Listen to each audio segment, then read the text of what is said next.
I'm delighted to pass over to Vicky from CreativeHutch. They're a key partner of ours. We've done other workshops with them in the past. Always really well attended, always really popular, and the feedback we get from them is really good. So hopefully we'll have a really productive and informative session this morning. As I say, it's meant to be engaging and interactive, so please do get involved either via the chat or by if Vicky poses questions to you, please do feel free to get involved. So over to you, Vicky. We're in your hands now. Great, thank you. Good morning, everyone. Thanks for joining on a Monday morning, especially. So yeah, there will be coffee breaks because I know coffee is very much needed at this time of the morning. Some of you I already know, so hello again, and especially Sarah, hello. I know that we've been working together recently, so some of this will be repeated, but it's good because it means that you'll know it off by heart. So before, if it's okay, before I get started and start chatting at you, if you could just introduce yourselves, that would be great. And just tell me a little bit about your business and kind of what you're hoping to get out of this. Then, hopefully I can tailor this workshop a little bit more so you can go away with it with lots of actions that are meaningful for yourself. So you might have to unmute yourself. I can't see everybody actually, but can we start with Helena? You're the first person. I don't mean to pick on you. It's fine. It's fine. I'm Helena Davis, and I am marketing manager for Cumbria Action for Sustainability. And for me, it's looking at the future of our charity and the campaigns that we run and how we design them. I am a graphic designer as well, so I've got design experience, but I always think it's good to kind of, get involved and see what other people are doing. And yeah, that's me. Great, thank you. So Liz. Hi, I'm Liz, and I've got 4 self-catering cottages just outside of Kirkoswald. I manage and run them myself, so cover pretty much everything, and I'm desperately trying to get to grips a bit better with marketing side of things. So you're wearing all the hats. I know how that feels sometimes. Yeah, you feel a bit bamboozled a lot of the time. Oh, well, hopefully this will help today. Thanks, Liz. Philippa? Hi, I'm Philippa Turnbull in Appleby in Cumbria, and I'm joint owner and founder of the Crewwork Company and Lady Anne's Needlework Retreats. We do everything. We have specialist holiday retreats. It's all involving historic needlework and recreating things from our heritage. It's very much a heritage brand aimed at Americans. 80% of our customers are from the States and other places, but some are as near as Kendal, which is amazing, down the road. And we really have a strong following of a very few people. So, and our branding, having spent a lot of money on the new website, we can't sort out our new logo. So that's so simple and so difficult. So that's why I'm here to actually learn about that sort of more of a global look at an intense little business. But my business partner, my daughter, Laura Turnbull, who should have been here, but will be watching this recording with intent because I got to channel her. She did history. She worked for a big auction house. She did an MBA in history. She's done a sort of MBA in Barcelona where she lives. She's got a very global look for it and a very young look for it. So we're trying to mix that thing that our customers are old and our team are fresh, but fantastic. I have to say that. It sounds like you've got everything there. It's just getting the packaging to reflect it properly, isn't it? And engage the right people and kind of get that wider reach. So no, that's great. Thank you, Philippa. Sarah, do you want to? I know already, but do you want to introduce yourself? You're on mute, Sarah. Yeah, sorry, I couldn't get my mouse to work. Morning, my name's Sarah Schofield. I am actually working with Vicky, as she said. I have just set up my own business. I'm a surprise new business owner, I think I called it. I never thought what I do would take off, but it has. It's self-defense for ladies, and I teach in corporate offices. We wear our work clothes, and it's to do with situational awareness and how to learn to take care of us. And like I said, I've just started working with Vicky and her amazing team. And it's absolutely blown me away. But I'm of the view that you can never learn too much. And because I love what I've done so far, and I'll be honest with you, Vicky, I've forgotten most of it because they go, yes, yes, what you say, what you say. I should probably pay more attention. And like I say, I'm here to learn. So yes. And I hate talking about myself. So please make it stop. Sarah. Thank you. That's great. Chris? Yeah, thanks, Vicky. My name's Chris Ward. I've spent the last 40 years in manufacturing, latterly as a consultant helping companies to improve their quality, service and productivity. But during the lockdowns, that side of my business kind of fell off the cliff because I was confined to barracks along with everybody else. And that's when I sort of pivoted the business and I soft started Chris Ward Films. I'm now evolved to the point where filmmaking is the primary focus of my portfolio. I can still help companies improve productivity. But my focus now is talking to anybody who needs the power of video to accelerate or magnify their business goals, explain a video, social media content, customer onboarding. The list is endless. So I'd really like to talk to anybody who would like to magnify their results through the power of video. Great. Sounds like, yeah, you've got a bit of your messaging already there, Chris, with the words that you use, and you've thought about it a little bit, but that's great. Thank you for that. Robert?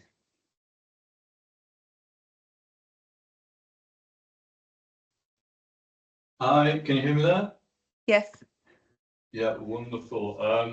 We're Atlas Physiotherapy in Penrith, so we're a small market town, really, clinic practice in physiotherapy, but we're looking at moving away from that market into more educating physios. We already run some small courses, so we're looking at a change in direction for the business, away from hands-on and to more becoming an educational brand. So we're looking at really moving in a quite different direction. So that's why we're sort of trying to find our way through that nowadays.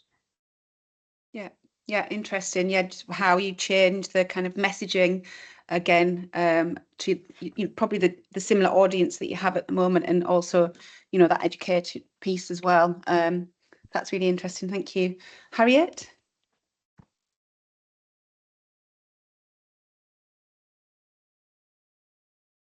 Hi, I'm Harriet. I currently I'm a practice manager at a dental practice in Carlisle, and I have been now for quite some time.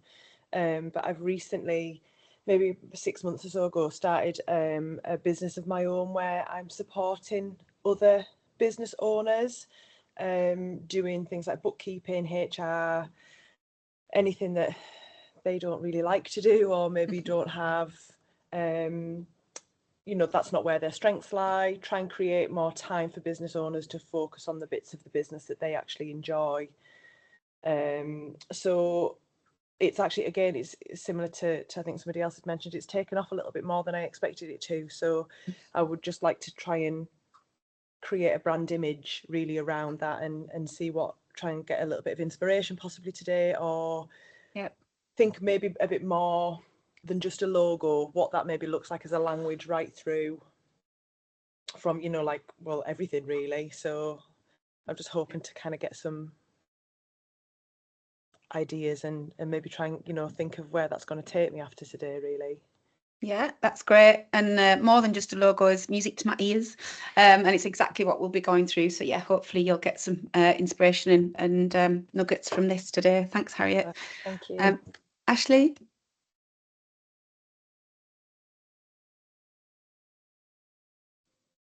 Which one? There are two of us. Oh, sorry. Me. Okay. Yeah. Hi. I'm Ashley. I am the founder and owner of a small mobile catering unit in Barrow called Coffee Dash. So Coffee D apostrophe Ash, and we are scaling up this year to, well, from a mobile catering van, like a trailer on the back, that I bought on the back of my car. Yes, little one. Sorry, I'm doing this whilst I am also with my little 18-month-old girl as well. So that's why we'll be muted for quite a lot of the day. And my wife, who does our social media, she'll be jumping on from around 10:30 and taking some notes as well. So it really is a family unit, this business, and we also like to take part. But yeah, as I said, we're scaling up to a shop this year as well. So I think end of September we're looking at. So we're just on here to get an idea of how to help scale things up in terms of the online side of things as well, because we have an online aspect where people can purchase that coffee beans and things like that as well from us. But yeah, that's us. Great, thank you, Ashley. Adam?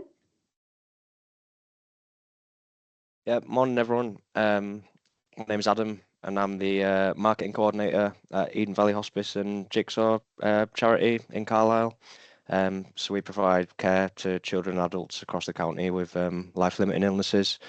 And we're just sort of going through a soft rebrand at the minute, I'll call it. Not a full rebrand, but sort of just tweaking our logos and our tone of voice.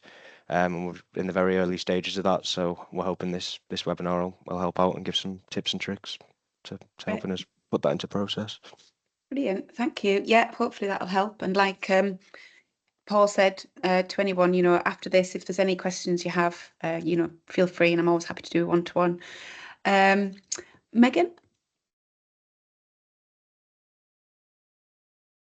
Hi, I'm from the new Land and Nature Skills Service in Cumbria. We're just currently being set up with a launch scheduled for September. So we have some brand guidelines and stuff, but I'm just here to figure out how best to use them, sort of thing. And then on a personal note, I'm also setting up a small carpentry and pyrography business. So any tips I can learn for that as well would be quite good. And what was the second one? Pyrography. What's like burning artwork into wood. Oh wow. Oh, brilliant. Lovely. That's amazing. Brilliant. Yeah, hopefully you'll get some tips for both sides of things there, Megan. Russell? Hi there. I'll have to swap devices shortly and put the camera on, but I'm Russell Clark. I've got a group of holiday cottages about 5 miles from Appleby. And I've been very busy the last few years, but with a small number of guests, if that makes sense. But so I've let branding slip a little bit for general use, so I need to get a grip with it to get back to the general public, for want of a better description. Great. Okay. Thank you for that. Sharon?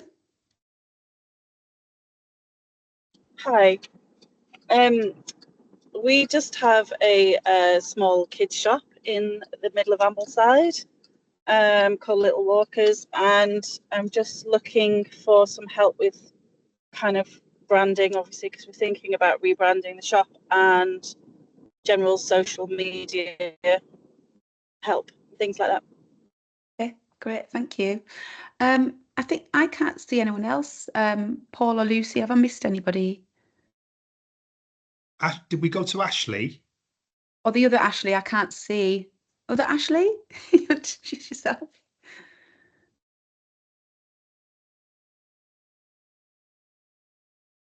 No. I can't see any other names. So. Oh no, sorry, there was an Ashley McDonald, but it says that they've left the chat. Oh, right. Great, thank you. Well, thanks, guys.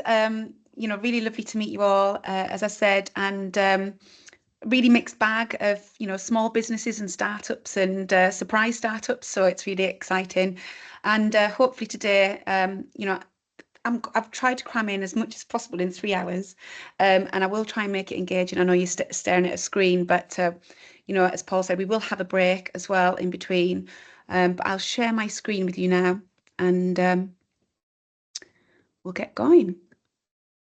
So, you know, as I said, it's a lot of information because I just want to try and get through as much as possible for you.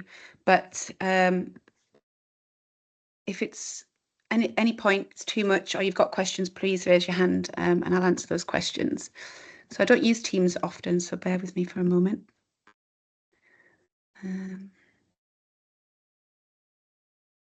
Okay, can everyone see this okay? Yeah. So I've done it as a PDF, and so normally I do it as a presentation and you see things coming on one by one, but you're going to see everything. Actually, do you know what? I'm not going to do that because I think it will spoil. I'm going to go rogue, Paul. Sorry, I'm going to just share my PowerPoint presentation. There we go. So everyone can see this one, okay? Just waiting for it to load up, I think.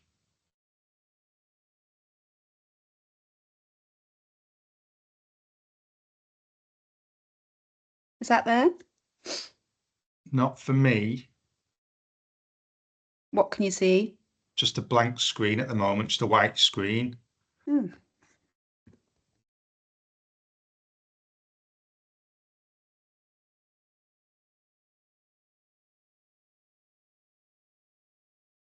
Got it now. Looks good.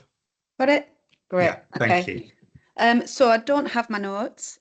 So again, bear with me, but I think this is just a bit of a better way to go through it. So hopefully today we're going to just talk through how to add value and to your business through a strong brand, but not just value, that longevity and success and growth as well that you want for your business.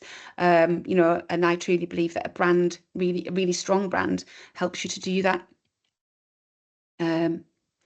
So this is kind of the rough agenda. We'll go through the difference between brand and branding, which is really important. I know I've been through this with a couple of you before, but it's really important to understand that differentiation because it helps with consistency and it helps you really make sure that you've defined your brand properly. So we'll go through that. Then we talk about brand goals and the why and the what and the how. And the strategy, the brand strategy, which is your vision and your mission and your values. I'll just touch point on a little bit of that. How you can create your own, and then we'll look into the branding, which is the logo and a little bit more around that. But actually in between the brand and the branding elements, we will have a break in between. So everyone can have a coffee and ask me some questions, a little bit of a breather and take it all in. And at the end of this as well, I'm going to show you some PDFs that I'm going to send to Paul, so you can request those. And it's a little bit of homework really, but it's just ensuring that you can put into action everything that we talk through today, because I know sometimes you take all this information in and then if you don't put it into action, it'll be forgotten quite quickly. And I will also have a PDF of this PowerPoint, because again, it's a lot of information, so you can take it and have some good bedtime reading. So that's the agenda for today. I'll introduce myself. So I'm Vicky and I'm the co-owner of CreativeHutch. As it says here, I help my clients. I started from a graphic design background, but really started focusing on the strategic element, because, if you've got something that looks pretty, that's fine, but it actually won't work too hard for your business and you won't get that traction or the engagement that you need if it doesn't have any solid foundations underneath it. So I kind of call myself a graphic designer with a plan. So I really like talking about the creative strategy with businesses and what that plan is that goes alongside your business plan to ensure that you've got something cohesive and it really does make your brand work hard for you. So that's me in a nutshell. And we'll just get started. I can't see anybody.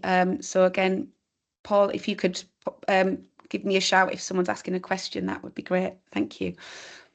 So the first thing is the difference between your brand and your branding. And I always call it kind of the tangible elements and the perceived. So I like a little iceberg analogy. Who doesn't? So the thing, as someone mentioned before, is your logo. Everybody always comes to me and says, right, I've got a business or I'm starting with a business, I need a logo. which is fine. Everybody does need a logo, but it's a very small part of your brand identity. You know, it's the face, but and it's what people will come to recognize, but it's a tiny part of everything else you need to create that really strong brand. So the branding element, which is the tip of the iceberg, the parts that you can see above water, is that brand identity. So it's the logo, but alongside that, to create something that is really strong and people do recognize, you need a color palette, a typeface, an imagery style, potentially iconography, which is kind of helps you really relay messages quite quickly, because people's attention span is not very long nowadays, and a tone of voice as well. You know, what that message is how do you speak to your audience? You know, are you friendly? Are you serious? All of that is your brand identity. So the bits that are really important to your business for me, before you even start doing your logo and you kind of your fun, pretty elements, is your brand. And this is the elements below the iceberg. This is the emotional identity, and it's the thing that, as the iceberg shows, it's the thing that really holds up your logo and your branding, and it creates, you know, a little bit of depth to it. And this is what people engage with. So this bottom part of the iceberg, which we're going to go through the first half of this session, is your why, your vision, your mission, your brand positioning, and your values, the belief of your business, what your brand story is, and the messaging. And all of this feeds up into your logo and your colours and your tone of voice and creates a really strong brand for your business. So as I said there, it feeds into everything, and you know, not only does a brand strategy, I think, really helps align with your business plan, it really helps your business to grow, but it's really good internally. You know, if you do have a team, or as your business grows and succeeds, you get team members in to help you. If you have a really strong brand strategy and talk about your values and your vision, you attract the right people into your business as well, not just your customers, which really, again, if you attract team members who've got the same values, they're really passionate about what your vision and your goals are, then again, they're going to hit the ground running and help you achieve your goals much quicker. So from that point of view, internally, a brand strategy really does help as well. So we're going to talk about this stuff first. But I just want to talk about the fact of why have a brand. You know, a lot of people start with the what, you know, or a service, thinking, oh, there's a gap in the market here for this service. You know, business owners don't have much time, so I can help take a lot of the admin off their plate, for example. You know, we've got holiday cottages. We really want people to have a really great time. That's all I need. But actually, that whole brand element around it is what makes people choose your holiday cottage to someone else's holiday cottage. So I just want to do a quick thing here of, does anybody know what whose logo this is? Nike. Yeah, I would have been very surprised if no one knew what this one is. And I'm going to use Nike throughout this presentation as an example, because they've got a very, very simple logo mark. They now don't use their name with their logo mark. They've been going since the 70s, so they're very, very established, and they're still the best performing in the athletic kind of wear category than any other business. So I think it's a really great brand just to show examples of. And what I like about this is they've had such a strong brand strategy, and they're really great at marketing as well. It helps, you know, if you've got that kind of funding underneath you, but they didn't when they were in their 70s, but they had a great strategy and they've kept to it. They've kept consistent. And I will repeat the word consistency a lot, because it's really important as a business to be consistent in your messaging, your look and feel, how you speak, because it helps people to recognize who you are and who is speaking to them. So I think Nike do that really well. So for example, we can go through all the colors, and it doesn't matter here, you still recognize the Nike tick, or the swoosh as they call it. And I think it's really important that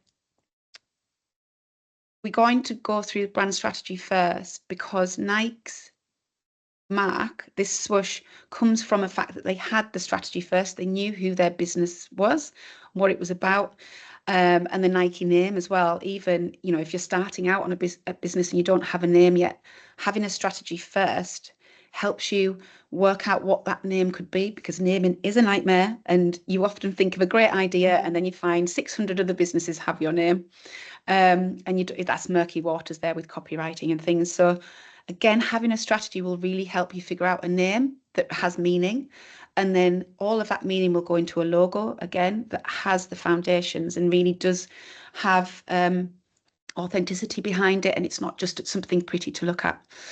So the Nike swoosh, as well as everyone might know already, was $35 in the 70s, but it came from the fact Nike is a Greek goddess. I think she was Greek, and she has wings. So this came from the wing of the Nike goddess, but also movement and speed. So, you know, there's a lot of elements to this brand, even though it's really, really simple. It's really powerful.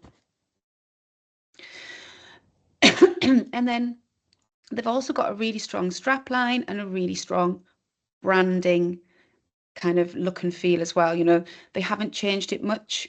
They've got black and white. They did have an orange. They often have a key color, but a lot of it is about the visual elements that they use, and they always use that tick, and they're always consistent with what they do. So we're just going to use Nike as an example throughout. So building a strong foundations for your brand. And again, as I said earlier, for me, the brand strategy is a blueprint.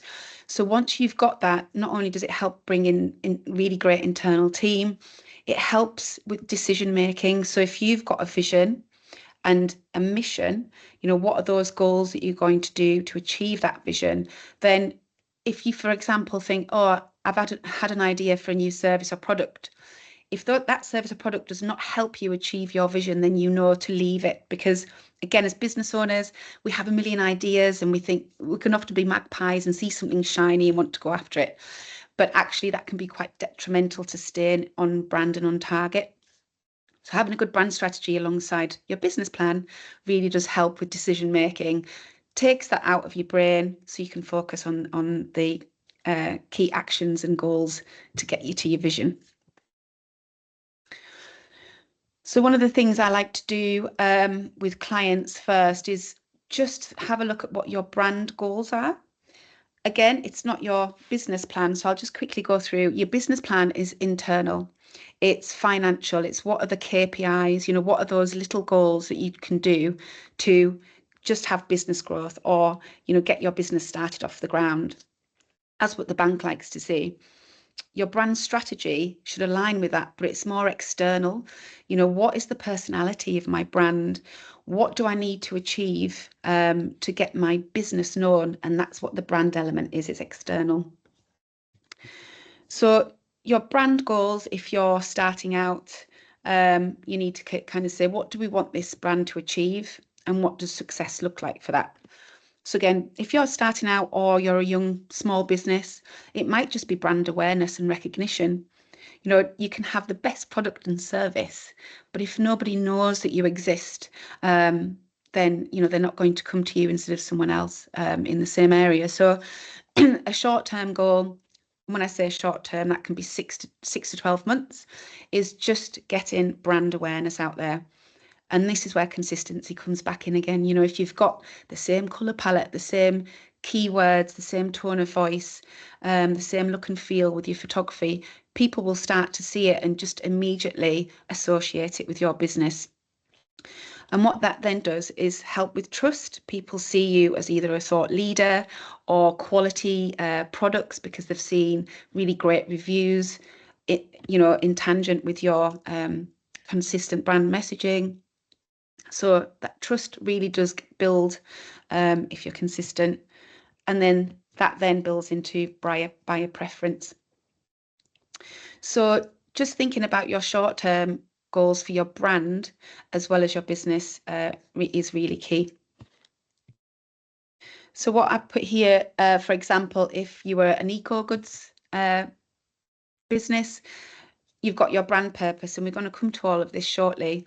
But that brand purpose could be to promote sustainable living by providing eco-friendly products that inspire conscious consumerism. And your brand vision feeds into that, to be the leading global brand recognised for driving the transition to a sustainable future. So all of these elements feed into each other. And then those mission pillars could be about sustainability, quality, and community. This isn't your values, but these are the pillars that you kind of work across when you're thinking of messaging, so this helps with your marketing. So for example, if you're doing social media and you think, what content can I have? You think, these are my 3 pillars and I'm going to stick to this messaging.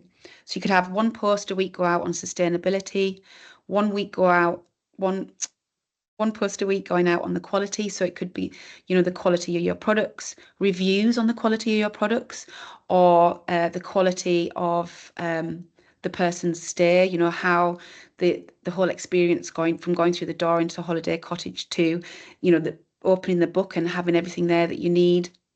That could be a post. To community, creating like-minded people here who are looking for your product or service, and they really help each other out and they become your brand ambassadors. So here I've put, fostering a community of people who are advocates for sustainability. So there's quite a lot of different elements in your brand, your mission pillars, and your goals. For example, if you want to create a community, you can kind of start blogs. You can have open days, for example, if you've got a shop and you want to show people about your eco-friendly products. There's lots of ways, not just in social media, but also in the day-to-day actions that you do and your staff and team do, that should all kind of revolve around your pillars, which again will help you achieve your why and your purpose. So the brand strategy for me, which we're going to talk through today, there's lots of other elements you can have in your brand strategy, but these are the real key elements. And it starts for me with your why your business exists aside from profit. Even if you're a charity, you want to get funds in, but why else does your business exist? What is that overarching goal, the reason that you get out of bed in the morning, or the reason that the business started in the first place? And surrounding that, as I mentioned, underneath that, the water on that iceberg, is your vision, your mission, your brand values, your brand positioning, that story, the brand story that feeds into the messaging, and they just all feed into each other. And your brand strategy, apart from your values, which we'll come on to shortly, your brand strategy is always evolving as your business grows, as you learn, as you might, again, bring in more products and more services that are right to help your vision. You might need to change your brand positioning if that product is a different audience. So your brand strategy is always about 95% done, but it's something that you should revisit every year if you can. So I just want to talk through, again, why brand strategy is important. As I mentioned before, people buy emotionally. They do like to buy quality products, but they tend to buy why you do it. So if you think about Tom's shoes, lots of people started buying Tom's shoes because of the story behind it, because of the whole ethos and the goals around it. So every pair of shoes Tom Shoes bought, a pair of shoes went to places in Africa of children that didn't have shoes. And the brand story around that is, the guy who started Tom's Shoes went traveling and saw that lots of children in the areas that he was traveling actually didn't have shoes. So that's where that business idea came from. So it's a great story, but also, again, people are buying emotionally into that, and they really want to help elevate and that for that business to achieve its own goals. So that's where we want to go with the brand strategy. So starting with that why, if you haven't heard of him already, I would recommend Simon Sinek. He he's kind of talks about the why all the time, not just in business, but personally. And often as an entrepreneur, your why personally and your business why tends to align. Same with your values as well. Simon does some great 5-minute TED Talks on finding your why. And also he's got some great books that I would really highly recommend reading, because if you understand why your business exists aside from the profit, that helps with your messaging. It helps with your own inspiration. Sometimes if you can't get out of bed in the morning, or you have those hard days as a business owner, which always occurs, it's a roller coaster. But as long as you know what your why is, and your audience knows that as well, they're definitely going to get behind you, and they'll want to achieve that why. So Simon's framework, it looks really simple. And if we were face to face, I would ask you to do this as an exercise. But in one of the documents I give you after this session, you can have a little go at this yourself. But it's a simple framework, but actually it can take a really long time to get right. It's not a descriptor. It's not saying what your service is and what your product is. It's an overarching element. So for example, it's the to, and then you fill in the gap here, which is the contribution your business makes, so that, and then the impact that that contribution makes as well. And as an example, I'll just tell you what CreativeHutch's why is. So our why is to guide, educate, and inspire people and businesses so they can achieve their vision and goals. So our contribution is things like this: guiding, inspiring people, connecting people together, giving people the tools that they need, whether they're really established or they're a startup, so that they can achieve their vision and goals. And that's the impact that I want CreativeHutch to have as a business. And that's why we grow the team, why we work so hard, because we want, like yourselves, we want you guys to achieve your vision and goals. It's really important.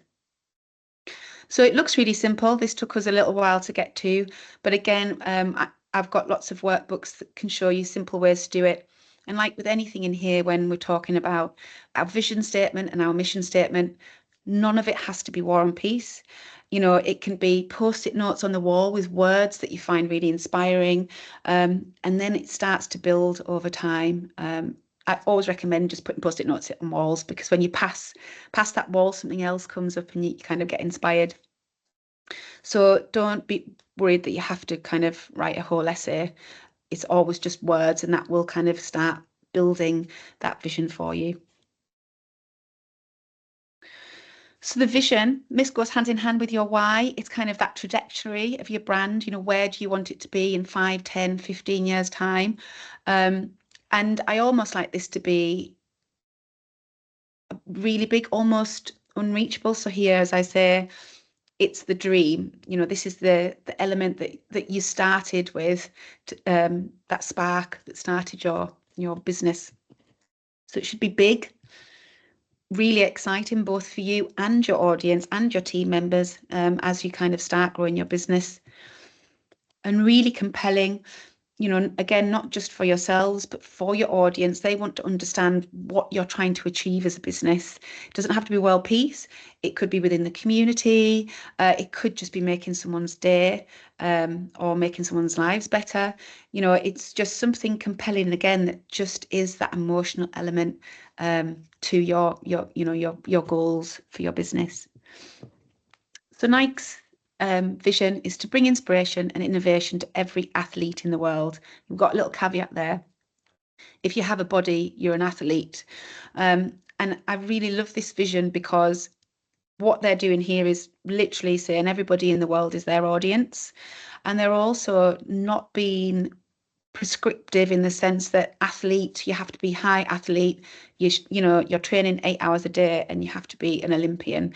You could do couch to 5K, you could just be walking your dog around the block. They're really inclusive with their vision. And if you notice here, they're not talking about products, they're not talking about services. They're just talking about that bigger element of what the Nike brand wants to achieve for people and individuals in their own lives. So I think it's a really great vision. So that mission, these are where you define your brand's goals and objectives and the approach to that. So I always say, you know, this is your do, it's your active vision. So once you've worked out what your purpose is, alongside your vision, you can work out specific goals and targets that help you achieve that. And then what are those everyday actions? And having a mission statement, again, is really key for yourself and your team internally, because it means it gives your team members an understanding of what they need to do themselves, and it gives them a little bit of agency over their work. And also it just helps them better understand those actions that they can do every day, or ones that they don't need to do or shouldn't do every day that won't help you achieve your goals. So this is what we talked about before, with your brand strategy being a blueprint and a decision maker. Once you understand what your purpose is and you've got these actions in that little brand triangle that we saw, it's really easy to understand and make decisions on a daily basis of what you need to do to achieve your goals for that year and the wider goals for the 10-15 year mark. The Nike's mission is what drives us to do everything possible to expand human potential by creating groundbreaking innovations, making products more sustainably, building a creative and diverse global team, and having a positive impact in communities. So these are all the actions. They don't really talk about their products. They talk about being innovative, and they talk about their products being made sustainably, but they're not talking about the quality or numbers of products they're going to sell. That's not what the mission statement is. It's that wider element of how they will not only achieve their vision, but create a community of people who want products that are made more sustainably, and also that diversity as well. So they're starting to bring people in. And it's a very human mission statement. It's not about numbers and KPIs. It's about people, which is really, really important. So just to recap on that, the vision, which is really key, is that someday, what do you want your business and brand to achieve? And the mission is the everyday. How are you going to do that? And it has to be authentic. Everything we talk through today, you can look at your competitors or look at the businesses that you really admire and take inspiration from that. But your vision and your mission and your values especially really need to be authentic to you and your business. And this is what will help create trust, really bring that consistency that I've talked about, but also over time create brand ambassadors. So all of your customers and clients who will recommend you to other people as well, because you've got that trust. So these are really, really important. So the values, I will stop talking shortly, but these are really important. As I said, your brand strategy is usually a 95% done. You need to revisit it if you can every year, see if you're aligning still with your brand strategy, because things might change. You might add services and products, so that means your audience you might get a new audience, or your mission statement might change because you have to change some of those actions and goals in line with the new services. But your values should always, always stay consistent. 64% of consumers state that shared values are the primary factor behind their relationship with the brand. And this was pre-COVID, so I think this is even higher now. And it's not just customers, as I was saying, if you grow and you want to bring people into your business, shared values are what gets really good team members on board. And, if you've got that with your team and with your customers, then you've got really strong foundations for growth with your business, because values, even though people don't really understand that that's what they're engaging with, that's kind of what's key and what keeps them coming back to your business as well. So when you're thinking about your values, as I've said, you can look at your competitors or look at other businesses that you really admire. But at the end of the day, your values are your business's beliefs, and they should be unique to your business. And I don't mean unique words that have never been used before, but unique words that really do reflect your goals and your vision as a business and what you want to achieve. And actionable. So this is really, really key. I don't want to see 5 words on a website that just says professional, quality, good service, that type of thing. I think they can be good values, but they've got to be actionable. You know, it's got to be the DNA that runs through everything you do, the way you pick up the phone, you know, the way you speak to your staff and your team or your clients. You need to show your values, not just talk about them or have them as a poster in a wall. It needs to be both. So make sure that your values do run through everything that you do every day. And meaningful, again, as I said, you know, they've got to be unique to you and really mean something to your business, because again, that's what will help engage your audience, and they'll feel that meaningfulness and know that it's authentic, and that trust will start to build. And then timeless. So there should be, as I've said, no time that your values change unless something detrimental happens. So for example, if you say that you really are a sustainable business, but something in your supply chain isn't, then that can be detrimental. Oh, birds just flew into the window. And you know, once you start getting bad feelings and mistrust with your business, it's really hard to grow that back. So, you know, really try and keep your values. If you feel like they need to change over time, then it's looking back at your strategy and ensuring that your values really do have that meaning to your business's purpose and vision. Nike's values are community, sustainability, diversity, and social responsibility. And if you remember their mission and their vision, they mentioned all of that. It's all about having that diverse global community. They really want to have their products not just being innovative, but made sustainably. And they want to create a really strong community. Again, they're not talking about quality or professionalism. That really should be a given in the business anyway. But they're talking about everything that they believe in that feeds into their purpose and their vision.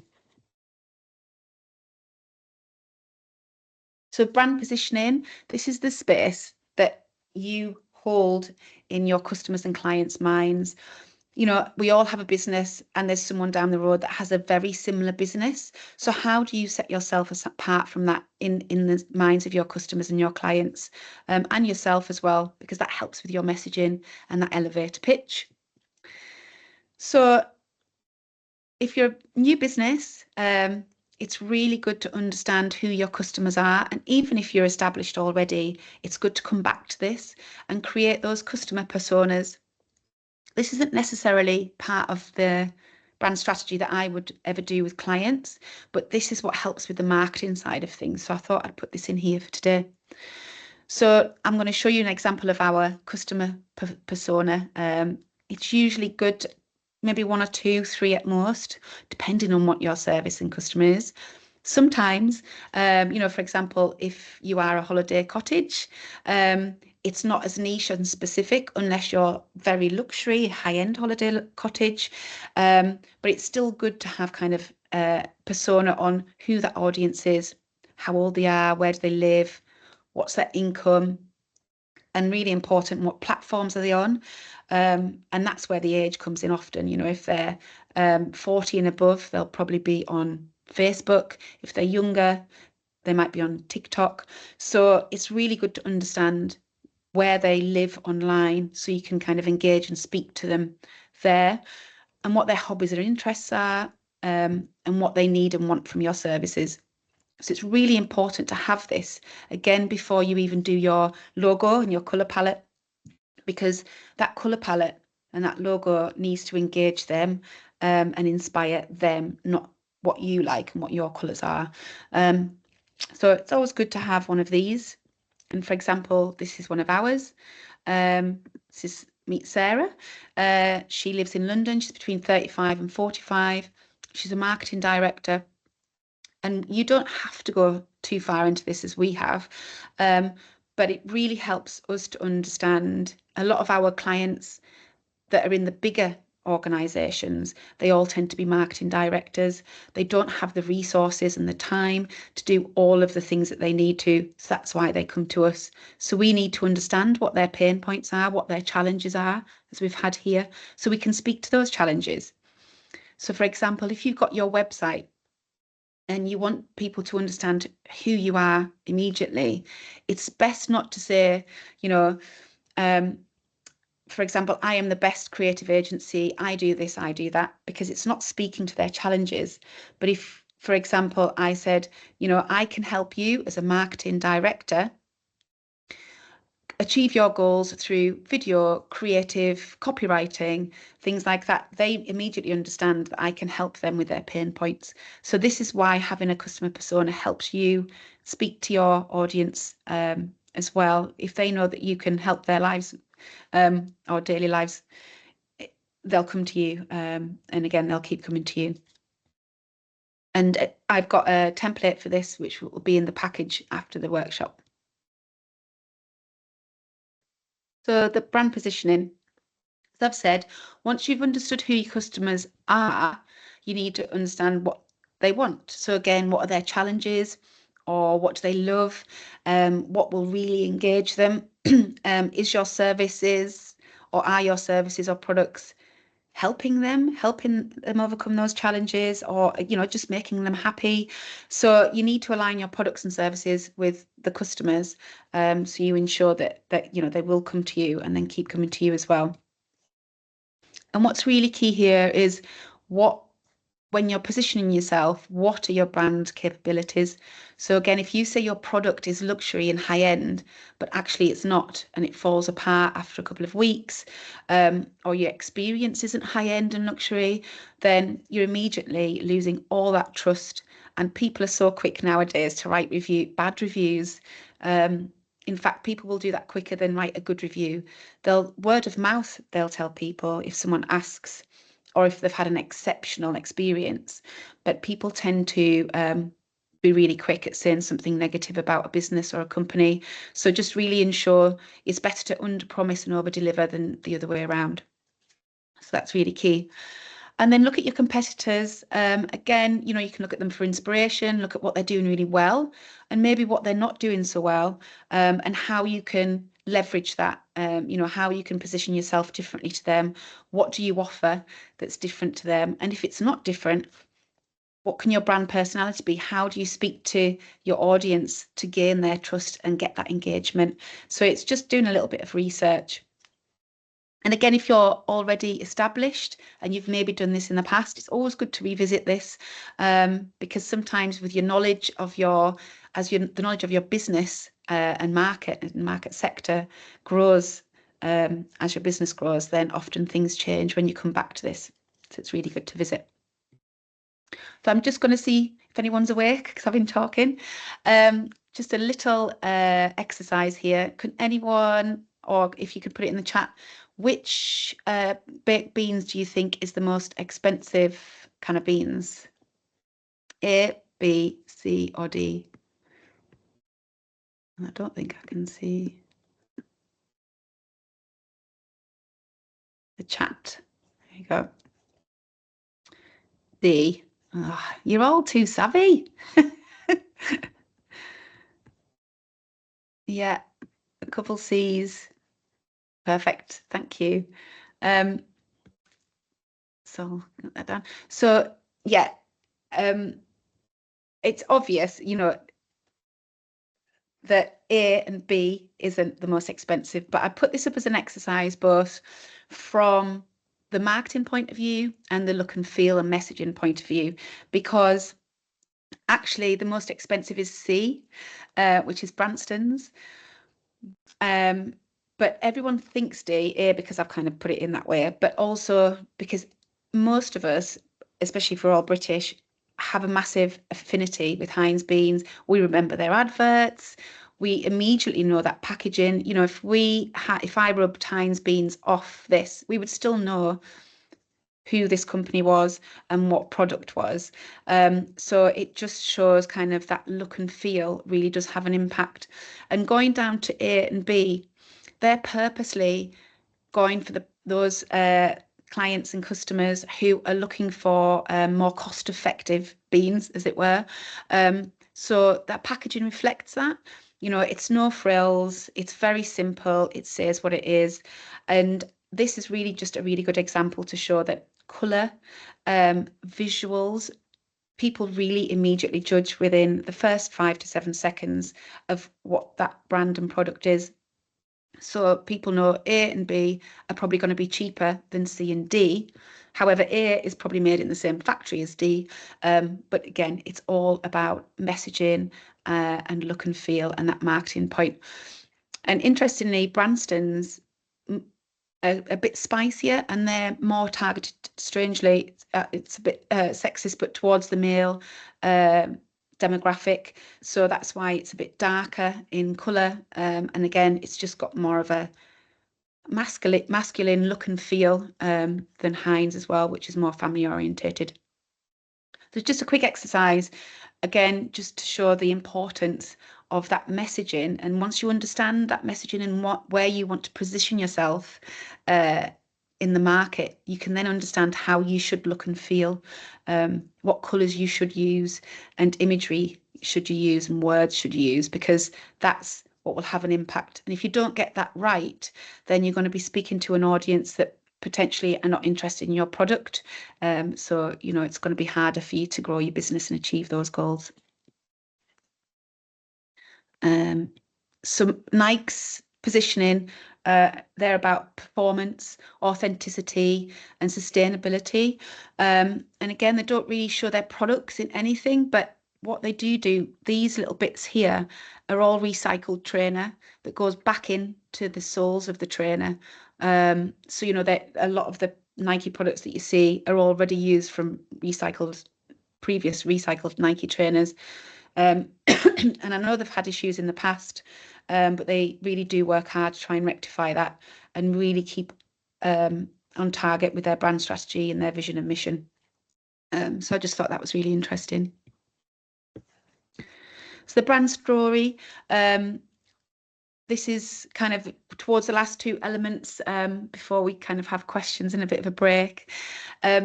Everybody remembers a story. You know, if you want brand ambassadors and people to, you know, recommend who you are, if you've got a really strong story, it's easier for them to relay that to others. If people are asking for recommendations, they'll recommend you rather than numbers, or we can do this, or we've helped this many businesses. If you've got a story behind your vision and what you want to achieve, that's what people are going to remember. So again, writing your brand story doesn't have to be War and Peace. You can just write things on post-it notes or bullet points, but it'd be really good to just jot down what that spark was for the business. And if you're not the founder of the business, it doesn't have to be that. It could be why you joined the business, or, you know, the pivotal moment of the business, you know, where it comes from. It's just that origin piece that is always good to have. Who founded it? Again, you don't have to have that. You could talk about team members who've helped it, those, you know, key points through the way of people bringing in other services and products. But just kind of note down all of that as well, because it really helps to put that in to your story. Key moments, as I've said, key achievements. And I think if people see that and then you input everything that we've just talked about with your vision and your mission, people want to keep helping you achieve that vision and get more key moments through time. And what that ambition is, as I said, if you can put in your purpose and vision, people will really engage with that. You know, and people love being able to help others, and especially if you're in a community and you're a smaller business, if people understand what your vision is, you know, they're more than likely to become your brand ambassadors and say, oh, you know, I know that so-and-so who can help you, highly recommend them, and then they'll tell your story. So it's really, really important to have a strong brand story, but it doesn't have to be really long. Nike's brand story is really good. This is not the latest Nike trainer. This is one of the first ones. Nike first, Bill Bauman with his business partner, they were both track coaches. And one of Bill Bowerman's passions was always to try and help his team get their personal best. It wasn't about winning, it was about them achieving their personal best. So he would always try and make trainers. And I think he had an initial company called Tiger something. But pardon the pun, it wasn't getting any traction. So one day, and this is how Bill says that he was having breakfast with his wife, and she was making waffles. And as you can see, he had that light bulb moment, stole the waffle maker, and made the cleats at the bottom of these trainers. And they were actually from that waffle iron. I presume his wife didn't use it again. But these are actually still, these cleats are still on some of the running trainers. And then from here, obviously his team got their personal best. And then this was the platform and the thing that launched Nike. And these were the most popular trainers for a very, very long time. Not this style, but with the cleats on. And it's a lovely story. You know, you've got Bill Bauman, and again, you can see he was trying to help people get their personal best, whatever that is. And it wasn't just about the products and selling, it was really that human element. And that's run through, you know, decades later, that's still in the brand strategy. And actually Nike's first, which I know Sarah remembers, Nike's very first video advertising on TV was of an 84-year-old man. I think he was he called Bob, running across the bridge in New York, top off. I mean, when I say running, it was a very, very slow walk, but he was chatting about the fact he does it every day in his Nike trainers. And that again is just a really epitomizes the fact it's all about everybody and their unique goals and ambitions that Nike want to help with, not the fact that you have to be a high performing athlete. So there's been consistency for decades through that. And I think, again, if you know, you guys, if you could start with something, you can be as consistent as possible, then that'll really help build your brand recognition. And once you get all of that, and this goes into your marketing points, it really helps with your messaging, and you can really understand how to communicate your value proposition and your brand personality to your audience and your customers. So again, here, your messaging, it's that communication of what your value proposition is. You know, what are the benefits of for your clients and customers to come to you, and it really helps tell your values. So when you think of your messaging, going back to those pillars that we're talking about in the triangle, if you can have 3 that will really speak to your audience. As business owners, again, we want to tell everybody everything, but not everything is relevant. So you have to really get, which is why the people personas come in. What are they going to be interested in? What will engage them? And then, you know, they can find out more about your business, but you don't want to tell them everything. So be really relevant to what their needs are. Again, as I said before, do not overpromise. If you can't keep to what you're promising, then the trust will go really, really quickly, and it's very, very hard to get back. Incorporate your message everywhere. So as I said, be really consistent.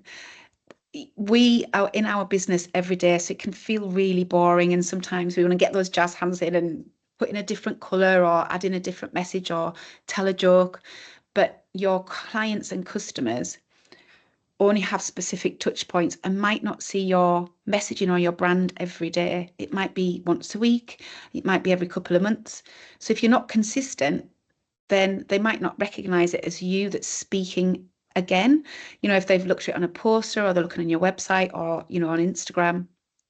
But if you're consistent, they'll start recognizing it, and it'll build up that positioning in their minds, and they'll understand how you can help them and make their lives better in some way. So a little quote from Bill Bowerman: "The real purpose of running isn't to win a race, it's to test the limits of the human heart." And I really like this again because it's talking about individual human challenges, not products, you know, not trying to be the best business or sell a certain amount of things, make a certain amount of money. It's all about the human emotions and human challenges. And if you can find out what your client or customers' needs are or wants, and just keep speaking to that, then that's a really great way to start growing your audience, and still having those repeat people come back as well. 86% of consumers say authenticity is a key factor when deciding on brands they would like to support. So as I said, with everything through there, if you can look for others and do research, but make sure it's authentic to what you want to achieve, then again, that's what people are going to trust and engage with, and that will help grow your client and customer base as well.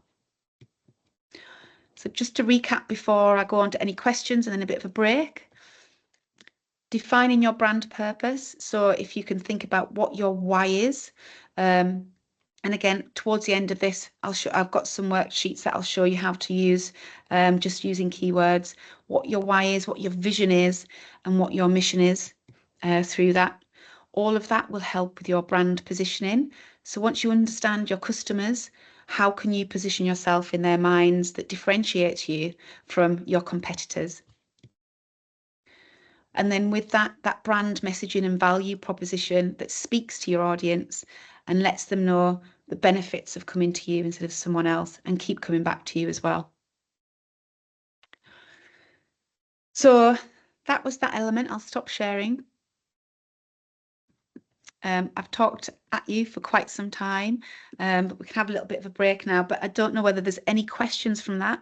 Next, we're going to go on to the look and feel and the logos and all the pretty elements and how you can do that for your business. But if there's any questions before we pop off and get a coffee, feel free to ask me anything now. Philippa, yeah? Can I just ask something? Because we have two businesses, but with a core, something that meets what it meets in the middle is we're passionate about historic British embroidery and British culture, and sharing that with the English-speaking world. And we do it two ways. One is manufacturing product, which is needlework kits, but that same product they use on the holidays that we run.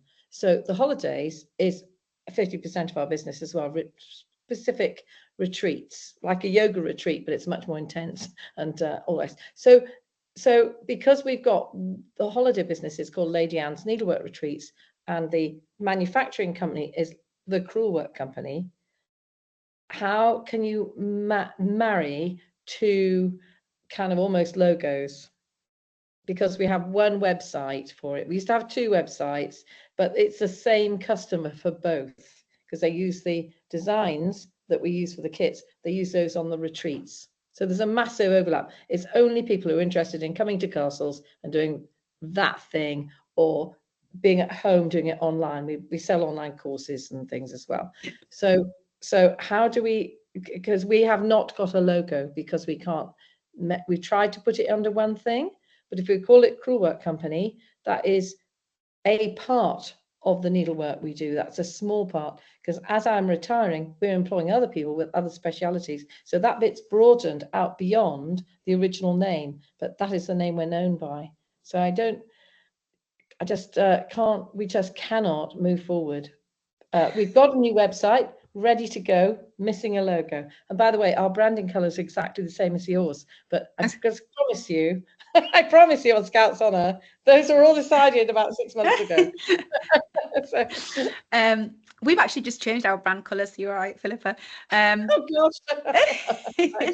But I think, you know, you'd need a lot more discovery for that. But I think if you've got your brand strategy down there, you know, it could be that it is just one logo, but it's looking at how the messaging around that, and you can use colours to differentiate that. So you could have one logo, yeah, like FedEx, for example. They've got one logo, but they use different colours for different services. But the messaging is still the same and the tone of voice is still the same, but it just speaks to different audiences. So you might have the same logo, keep it simple, but then it might be either a different colour or you've got the different strapline underneath on those different audiences' touch points. But it needs a little bit of strategy and thought around that, and rules, so it has to be consistent.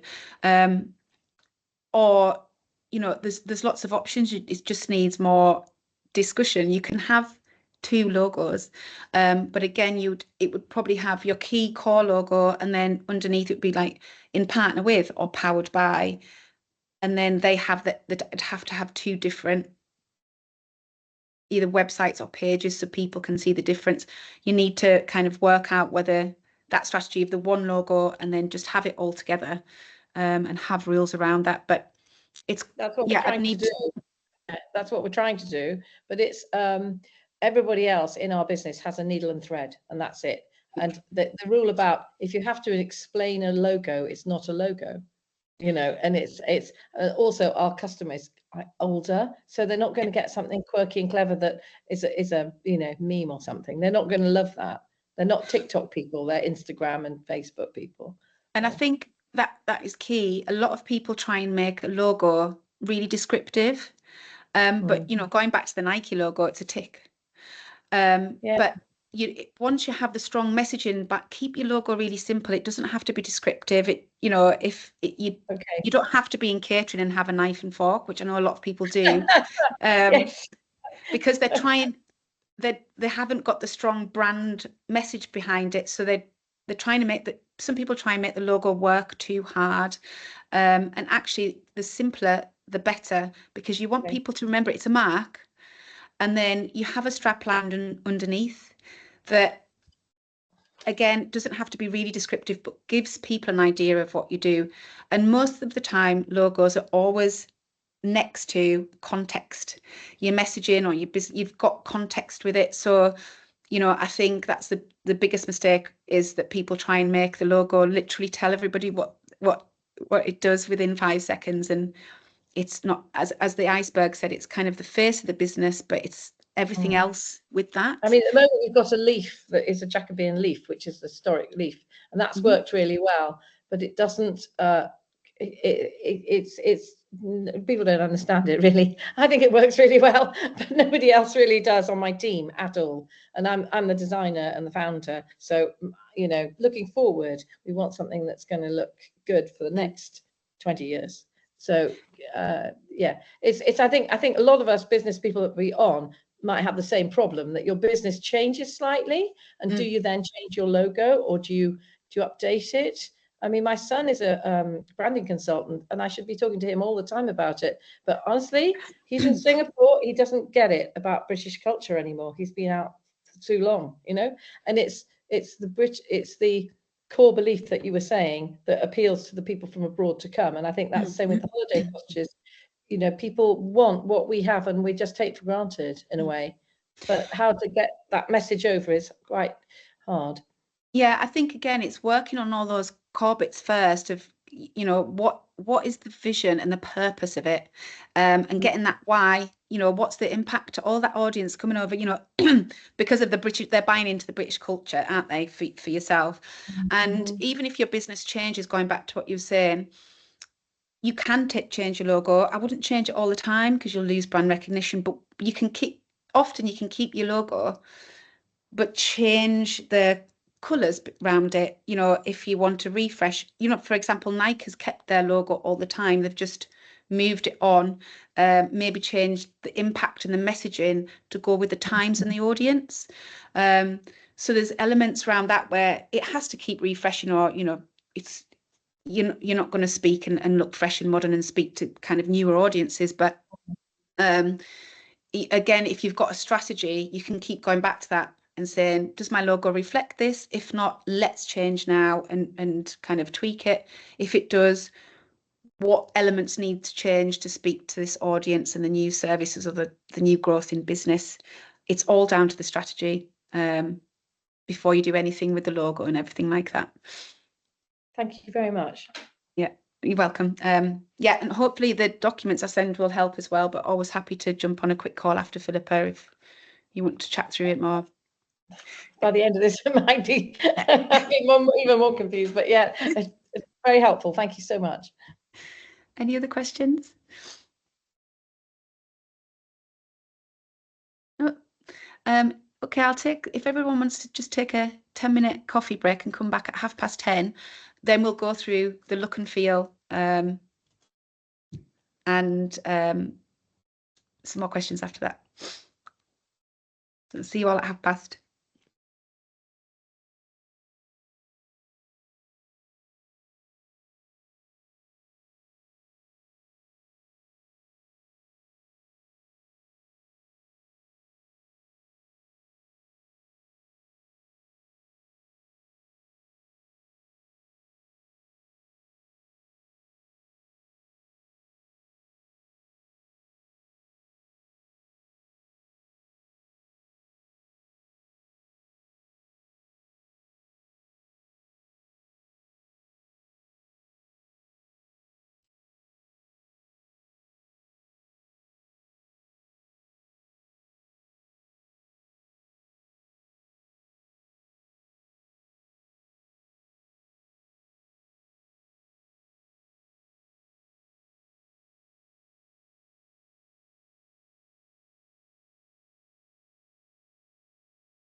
All right, I'll give it one more minute, see if everyone's back, refreshed. After a couple of bourbon biscuits. Is that we had?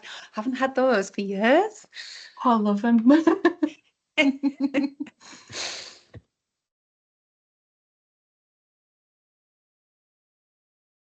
I live right next door to a school. I've just closed the door, and all the kids are out. It's a lovely sound. They're all playing in the playground. It's like, it's a shame you can't see anything on computers outside.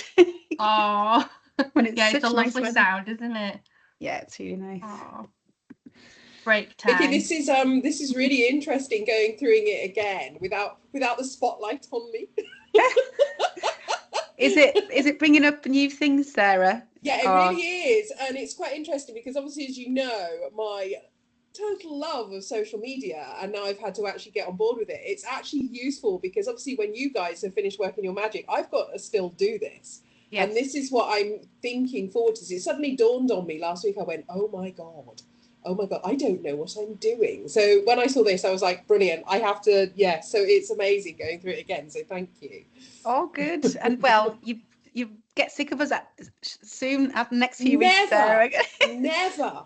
But it's, that's what all this helps with, because, when you, like you said, if you're a surprise business owner or you've been going for a while, you've got wear all these hats, and people with social media just kind of think, oh, this is exciting, I'll put this on. But if you don't have the core message and you're not consistent, then it's really hard for people to know what it is that you do. And also it's a lot of brain work for you to keep thinking of something to put up. But if you've got that understanding of what you do and you kind of message, then it's easy. Well, I mean, this is it. I started, I thought, do you know what? I'm going to start writing a blog.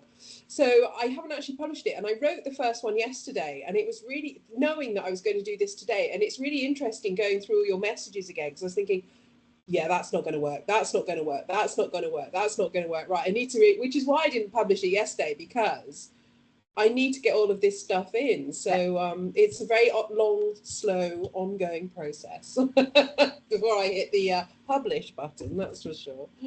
Well, once we've done your class, Sarah, which everyone should do, Sarah's going to give us a class. Then I can help you with your messaging and tone of voice. No, it's going to be fun. I'm really looking forward to doing it.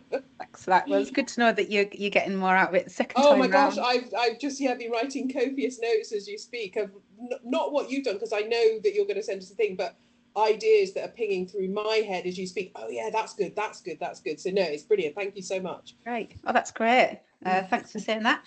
As we're coming back, has anyone got any questions while they were having the cuppa and the bourbons, as Lucy said, or?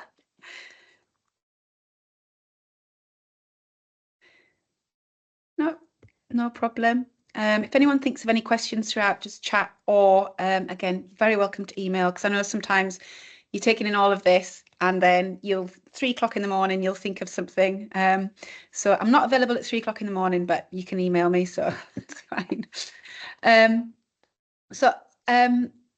think everyone should be back. I can't see, looks like it. So that first part was all, the difference between brand and branding, and kind of the brand element, which is your brand personality, that brand positioning, your messaging, your vision, and it's all the elements that a lot of business owners don't think about. You think about your business plan, and then you think about the look and feel and the logo.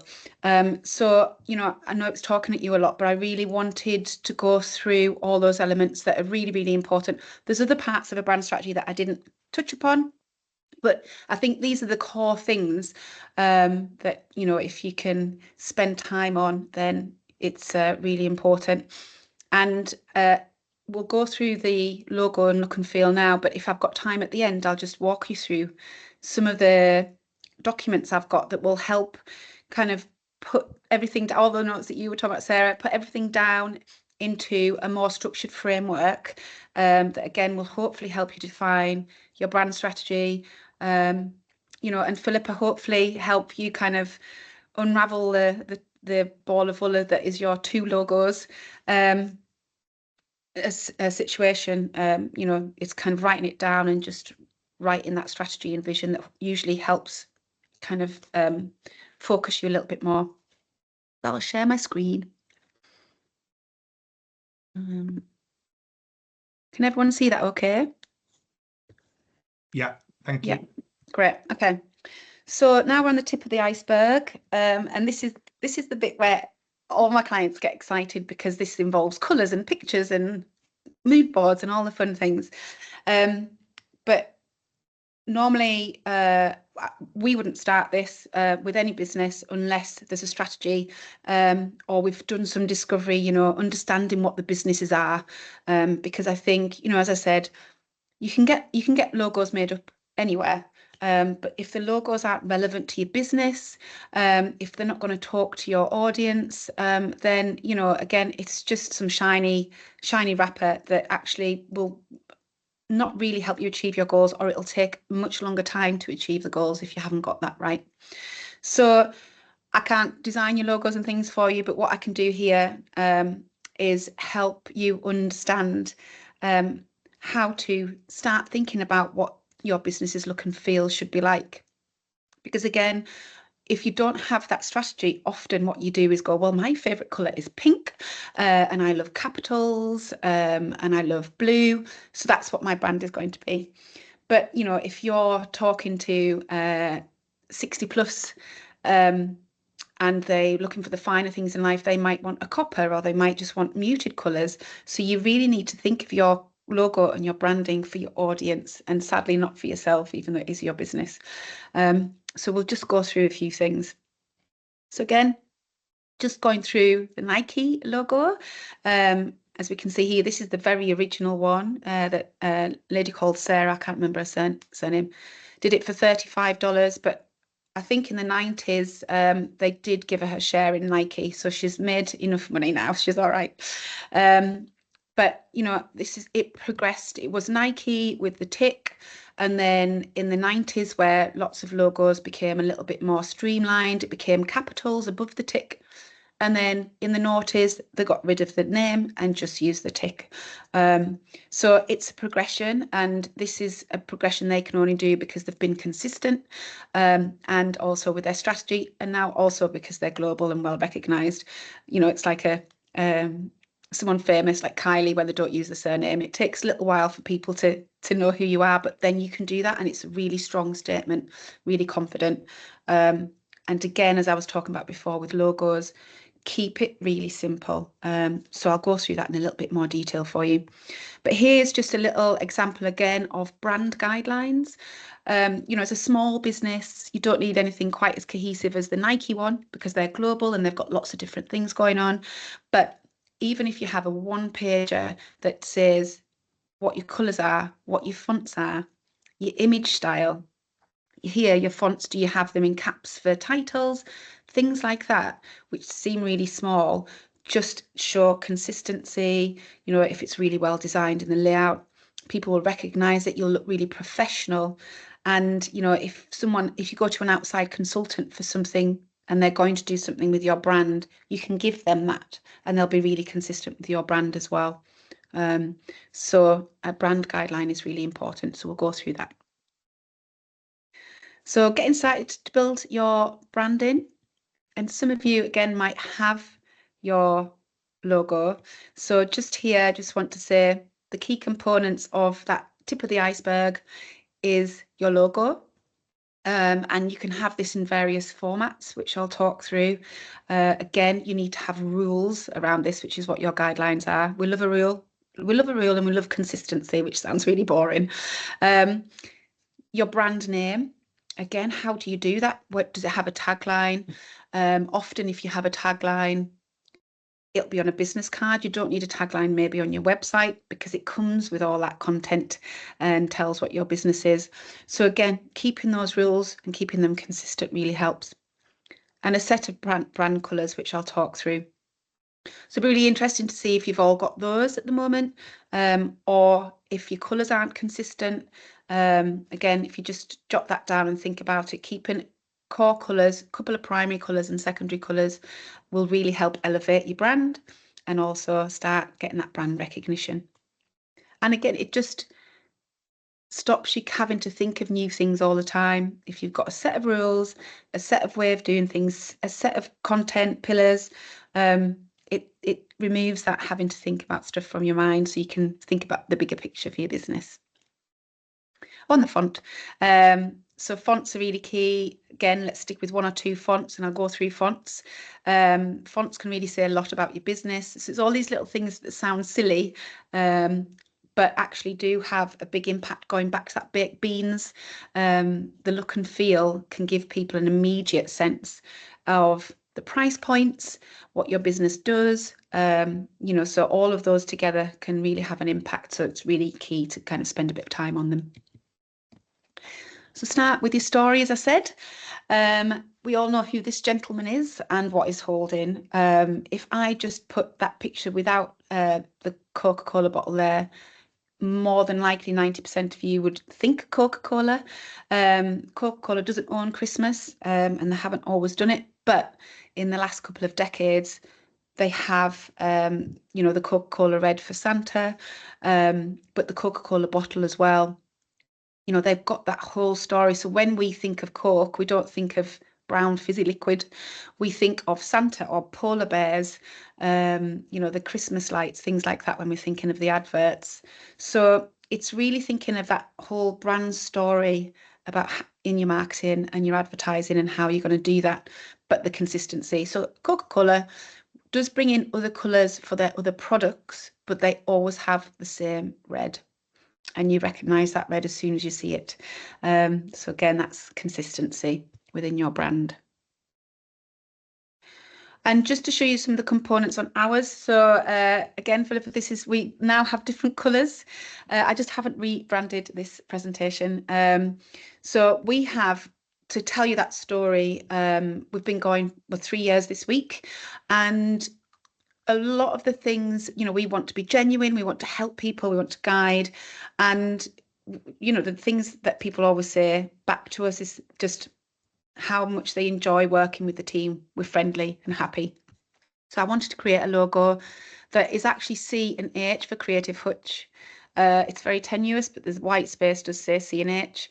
But when you turn it round, it's a smiley wink, and it's got a little bit of fun to it, because, you know, when you come into doing your brand and things like that for your business, it is a fun part of many, many people's day, you know, especially when we come to the colours and things like that. So we want it to be a really nice, fun, friendly experience. However, when we come to the font, which we've created ourselves, there's an elegance to it, and a little bit of gravitas. So the two marry together, and that's kind of the brand story that I want. Again, we have a very vibrant colour palette, but we're only using a couple of colours as core colours, and the rest are highlighters.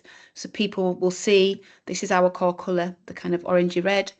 Going forward, when people start seeing that, they will start with recognising it. In the office, I think you'll remember, Sarah, got bright orange wall behind us, which is our colour. And then in the office, it's the darker off black. And we run that through everything. So, you know, it's really important to have the rules around those colours. And then we've got 2 fonts that we use, and they're the only 2 fonts. If you have to do any, well, no, you shouldn't really do any more than 2 fonts. If you have to, maybe bring in an italic and only have it for subtitles and things like that, because you'd start looking less professional, and also it's harder for people to read things if you've got too much going on the page. So this is just based around our brand story, what we want to achieve, and this is where our look and feel have come from now. We felt like the brand that you see in the presentation was maybe a little bit too fiddly, maybe a little bit too somber for working with us as a team. So we just thought we'd elevate that. We'll see. I'll tell you how it goes in a few months. So the first thing, after you've got the story and done all the strategy and you know where you want to go in your business with your brand, it's looking at mood boards. So it's that research point where we were looking at what the positioning is of your brand.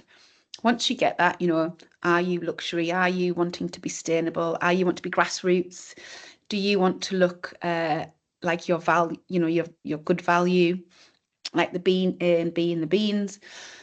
So it's just really looking at competitors who are doing it or other businesses that aren't even in your market. It doesn't have to be, it's just if you like a specific look and feel. So this is what we've done for a recent client who makes the most beautiful cotton curtains, which sounds crazy, but she started selling them on Etsy. It's blown up. She's now got a team. She's in Brampton, if anybody wants curtains. And she hand dyes them. She makes them by hand, and they're gorgeous. So she came to us for the naming and the brand and things like that. So this is where we started first. You guys can use Pinterest for your mood board. Pinterest is great. You can start by searching people in your market, or if you know your audience, having a look at certain color palettes, certain fonts. So for example, we've pulled out keywords from the strategy and we've put them into different types of mood boards. So we've got bold, fun, playful, personal. So here you can see you've got kind of a sketched font that looks handwritten. The colours are a little bolder. You've got kind of nice friendly fonts. It's all lowercase here, not on here, but the ampersand here is friendly. And it's just really vibrant. Whereas this one here, you've got elegant, luxury, high-end sophistication. So you can see immediately you've got copper foil, certain cutouts, more muted, deeper, richer colours, really elegant fonts, serif, which we'll go into, and just a really elegant logo. Then this one's more organic and natural, and actually the colour palette here, the colour palette on this side is the colours that she does her curtains in. But this is all about being elegant, and you've got more natural kind of colours here. Then this is more feminine and approachable. So again, you can see the swoops of the feminine. So it just gives you an idea that all of these mood boards would work for her brand because it's based on the strategy and the keywords that we've pulled out. But it depends on the feel that she wanted her audience to have. And she actually went with a mix, as all people do, of this top one and this one because she really liked the colours that reflected the products that she sells. So what makes a good logo, and this is really key to just our logo, you can have any type of logo really, but to have a good one that really reflects your business, it needs to be simple. As we've said before, the break, please don't try and tell a story in your logo. You can if you've got the right product and it's simple, but if you've got too many elements in, no one will remember it and it will just confuse people, especially lately with attention spans. People like simplicity. But make sure it's representative. So, like the Nike is simple, but it does have a story behind it. It does represent movement. They've even called it the swoosh, which I think is something to do with the fabric, but also swoosh is kind of quite a fast moving word. So, once you get that strategy, you can put hooks into it and make sure it represents your business. Timeless. As we've mentioned before, you can change your logo. Probably best not to do it once a year, but you can change it, every 5-10 years, but you can change your brand around it. So again, like the Nike tick's always been there, but then the font has slightly changed or the color palette's changed. But the logo has always been a mark that's stood the test of time with that because it's got the strategy behind it. And then versatile. So I'll talk through that shortly, but your logo probably will be on different touch points, like your website. Social media, you've got a little icon. You might have it on uniform, you might have it on letterheads, advertising. So you need to make sure that your logo can fit in a variety of ways, and still represent who you are as a business and still be easily recognizable. So this is the lady I've just talked about. She was called Laura Holmes, but we called it Aura. Her name is Laura. And even though it's just curtains, she might want to expand her business over time. So we look at, when we do things like this, it's looking at not just the now, but where you want to be in 5 years. And then you can kind of grow your brand to fit that. So you're not just always shoehorning things in over time as you add a new product or service. And it's the same with the messaging. If you know where you want to be in 5 years' time, that messaging can start saying that now. So it's a little bit more of a seamless transition if you do pivot or add new services and products. So here, again, this is very simple, elegant font, but what we've done is create the A here, which is the same as she packs her curtains. She packs it into a rose, and you get this shape and movement, which reflects the logo. And this is called a word mark. And then it's just got very elegant, easily readable font for the bottom bit. And again, one thing I haven't touched on, and it's probably another workshop, is accessibility. Lots of laws and rules are coming in over the next 12 months. So always ensure that the colours that you use on white are readable. When your logo is small, that it's readable, you know, just to ensure accessibility for those who colourblind is big, but also for the readers and things like that. So as I said, think about where your logo will sit. So you've got your websites, you know, you've got your print collateral. So what we've done here is we've got a word mark, then we've got a logo mark, and then we've put them both together. So anytime Laura uses her logo, she looks at the position and the situation it's going to be in, and she can choose something, but it's still consistent and people still recognize the logo and the color palette. And the A that we've created here is actually all the letters of the word aura, but it's also the shape of a window that she recently made bespoke curtains for. But you've got the A, the U, the R, and then an A again. They don't always have to be like that, but we always like to have a little bit of fun with things like that, because if people keep looking at your logo and finding new things, again, it just always sparks that little bit of joy, and they kind of have that trust and want to come back to your brand again. So as I said, the logo type, this is the letters and the word mark, like Coca-Cola, FedEx. And then your logo mark, which might just be a sticker on something, which I'll show you how we've used. Again, like Nike's swoosh, but this is a bit more complex. And then both of it together, where it's a combination. So it's really key, if you can, to try and ensure that your logo does fit on different situations. And this is what we've done with Laura's. As we've said, she packages her stuff in a box like this. So she's got a little sticker, but then we represent her brand with a word mark. And then she's got that kind of little font at the end, which is just that personal touch. And we can emboss it and then have it on other things as well.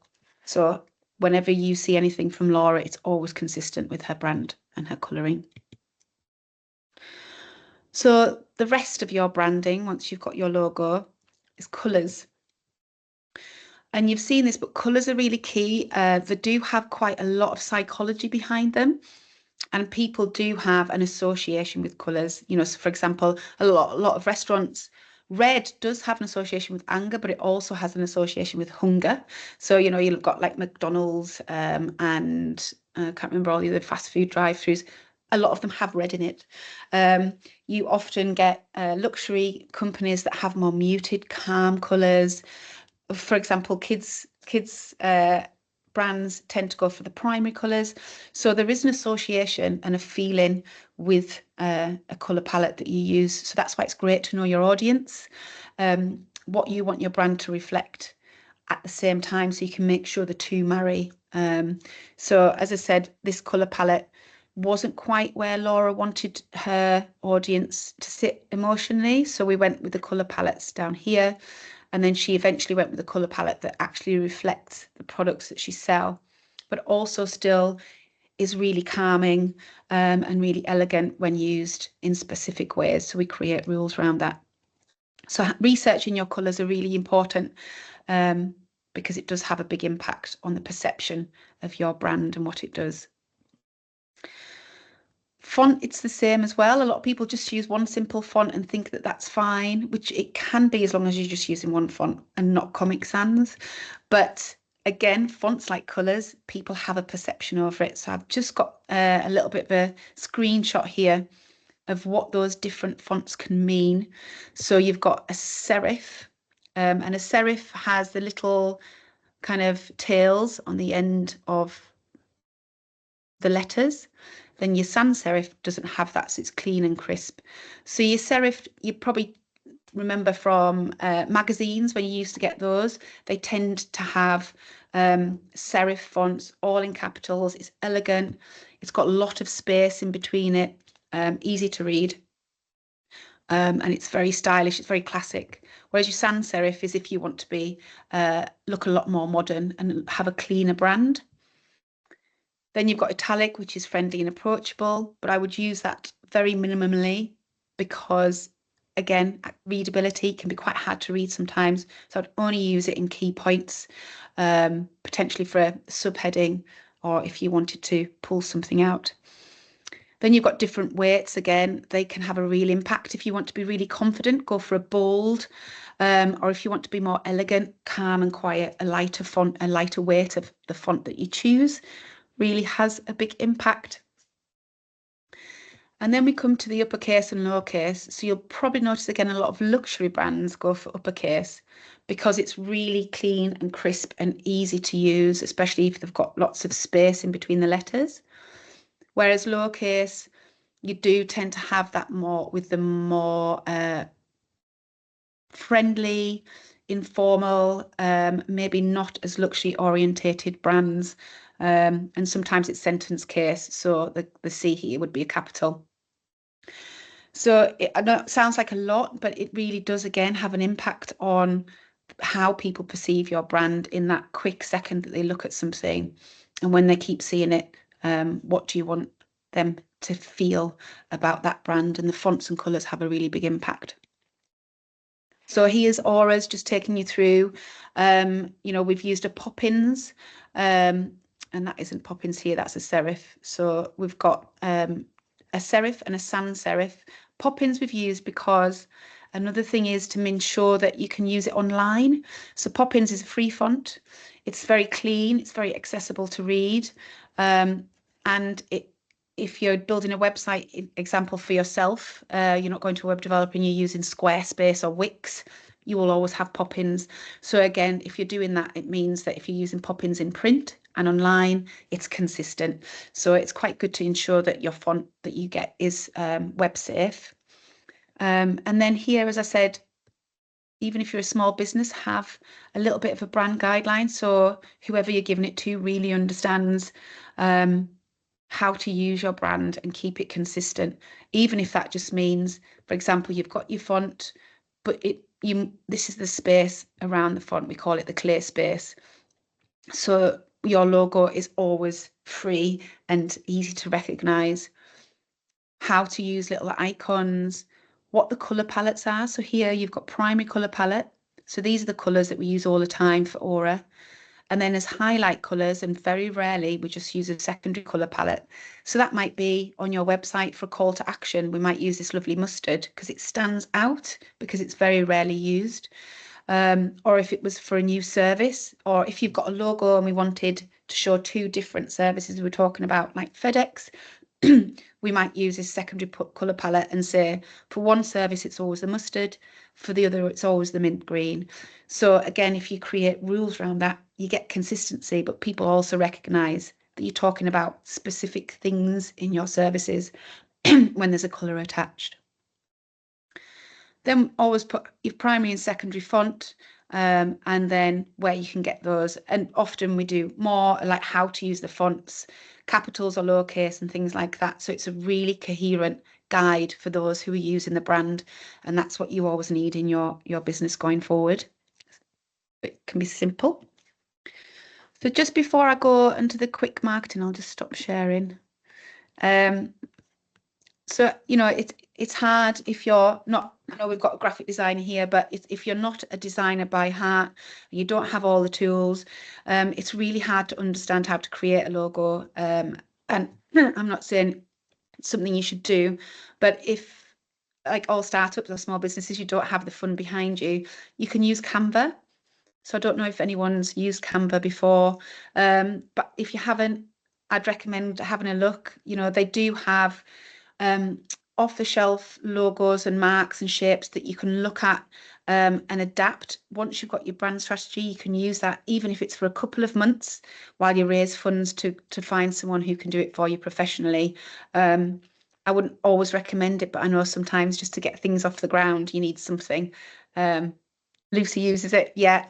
I have a love-hate relationship with it because it's generally taking some of the stuff away, but it's really good for startups and small businesses who, again, don't have the resources to go to an agency.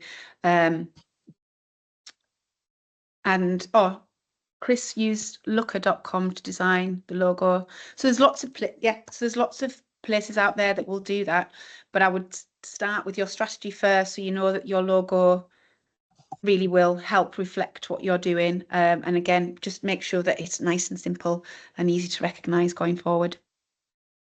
Before I go, I'm going to do top level marketing things because I am not a marketer. Carol is my business partner. Does anybody have any questions on look and feel or fonts or colours or logos? I do, Sarah. Sorry, yeah, I can't see who that is. It's not coming out. It's me, it's Sharon. Sharon. I'm not. Hi, Sharon.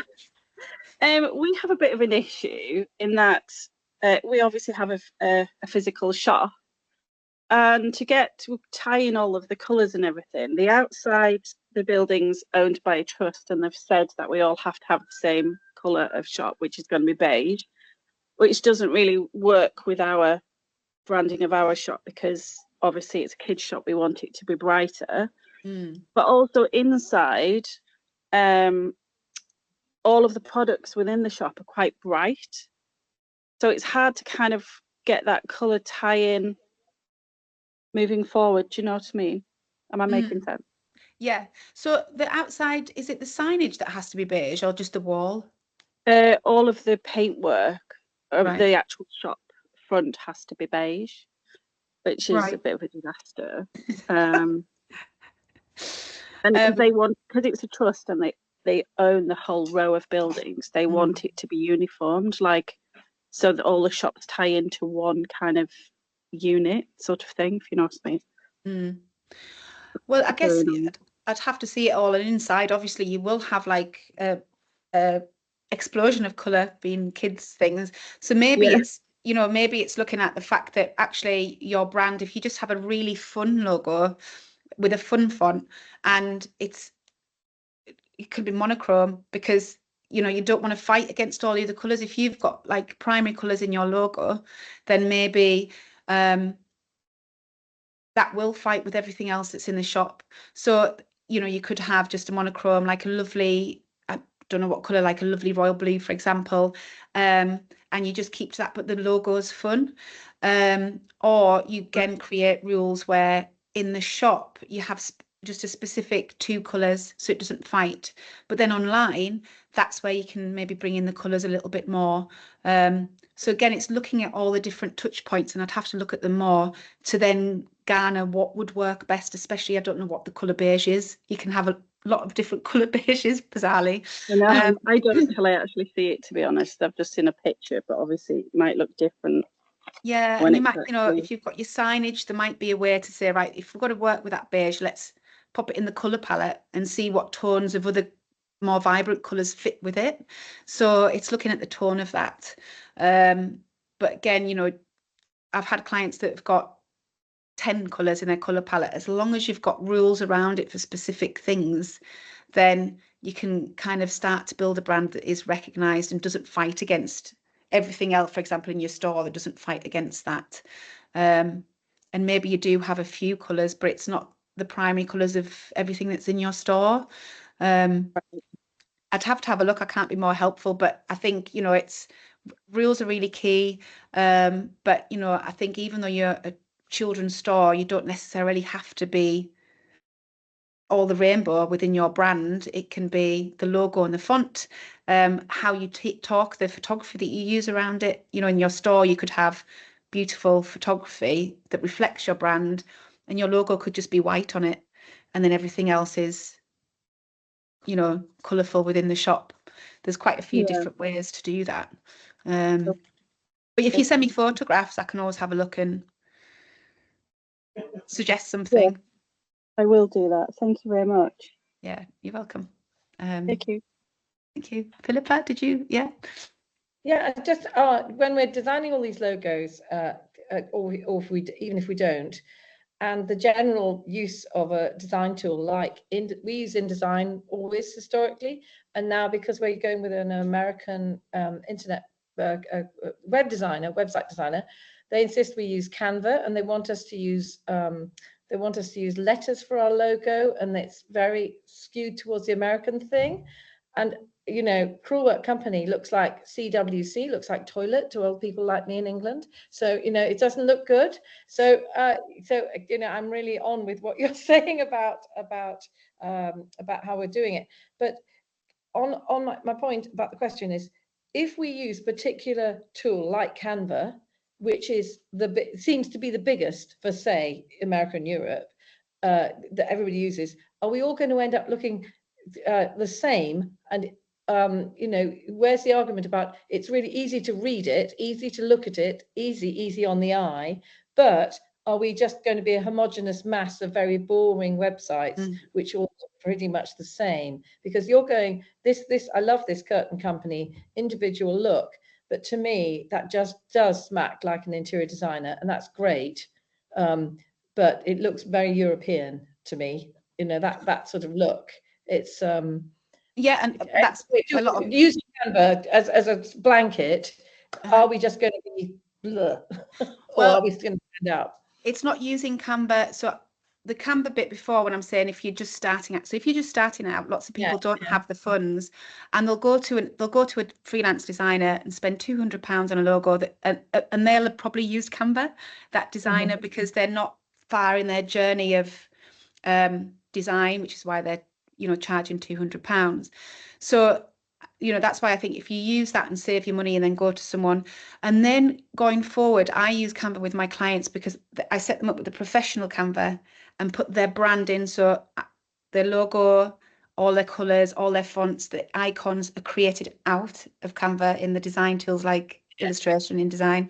And then we can put that in. So it means that if they're global, or they've got a marketing company, or they're new and they can't keep going to an agency, they've got the toolkit in a place where they have templates that we set up that isn't Canva orientated.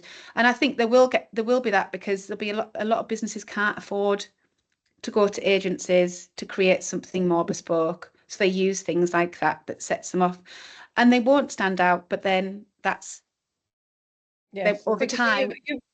For the curtain company, you have got part of her name. So you have actually literally got letters that are twisted and then home written very clearly. But most logos would be more of a picture rather than letters based. Do you think there's a better way? Is it better to use letters because people automatically read letters? And when they're looking at an image, they're going, "What is that image?" You know, if we saw Nike now, we go, "What?" You know, it's very strong because they had billions marketing it. Yeah, and they've been consistent, and it's simple, but you know, a lot of the time you see your logo, it's in context with something else. So going back to the thing, always have a word mark, a name that's easily readable. You know, as you saw ours, we've got CreativeHutch. We have that on its own on quite a lot of things, but we've got the icon just because that's an extra element and it adds to personality. So I would always recommend having a word mark. You know, Aura's got a word mark as well. And we always say if she's typing it, it's in capital letters. So again, there's rules around that. And you don't have to have an icon. You know, a lot of businesses don't, but it just helps. Again, if you've got smaller areas, you can have that little badge. Simplicity is key, like the Nike thing. And if you put Nike in front of someone who'd never heard of it, they wouldn't know what that meant. But that never happens with any all logos. If you just put an icon in front of someone, they wouldn't understand what it is without the context. So I think we already have a strong icon. We already have that, but we're being told no, you can't have that. I don't understand the web designers saying that. Maybe we need to have an off this conversation. Yeah. No, but it seems, you should be able to have an icon as we have it on our website. And because if we change now after 20 years, will it destroy our company? If we change and refresh it, and I'm sure that everybody out here is if they've already got a logo or an icon or strap line, and it hasn't gone to the rules that you're saying, which I totally get and agree with. Obviously, I'm not questioning anything, but we're looking at all our taglines on our websites and going, oh, well, what do I do? Because do I completely change it and have a new one, or do I try and put two in, or do you merge it? How does that evolution go? Because we've all got businesses with something already, I'm sure. Yeah, and I think again that goes to the refresh. And if you're already an established business and you're changing either the look and feel or the messaging slightly, a lot of that is also down to ensuring that the messaging, or you're tweaking it for the right reasons. And that's where, again, if you know that all those bits that we talked about at the beginning with your mission and your vision, if it's feeding into that, then that's great. That's what you should do. But then it's the comms around that. How do you tell everybody? It can be a really great news piece. You put it in your social media, you put it on the website and say, we have evolved. We're really excited. We're kind of growing as a business. We really hope you like this. Even if before you launch it, involve some of your clients and say, what do you think? So then you can say, from listening to you guys, this is where we're at. We want you guys to be engaged. So make it a communication piece as well, and that's a really good way to reach out to current customers as well, and it refreshes you in their mind. But it's definitely a communications piece rather than just suddenly changing. But you need to look at why you're changing, and if it's the right, if it's because someone's telling you, but they haven't got your strategy, then you need to give them the strategy and say, does it fit with that? You shouldn't be fitting into a web designer's kind of template. It needs to be the other way around. They absolutely have to be focused on what is the purpose of the website, your business, the goals, all of that. It is a problem, I think, of communication when you're dealing with a different culture. But we got an American lot to do it because they hopefully can see how Americans would perceive us, which we can never understand as British people. But I've been doing this for 30 years and I still don't understand my clients, to be honest, when they arrive. It's good. It's definitely good to have that, but maybe it's a conversation with your web developers just to say why. Yeah. Thank you. You're welcome. Anybody else? No. Okay. I'm just going to pop. There's a couple more slides left, and that's it. If I can find where I am.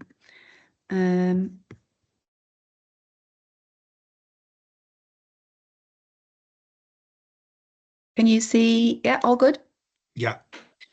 So I'm just going to put this in as top level. As I said, it's my business partner, Carol, who does most of the marketing.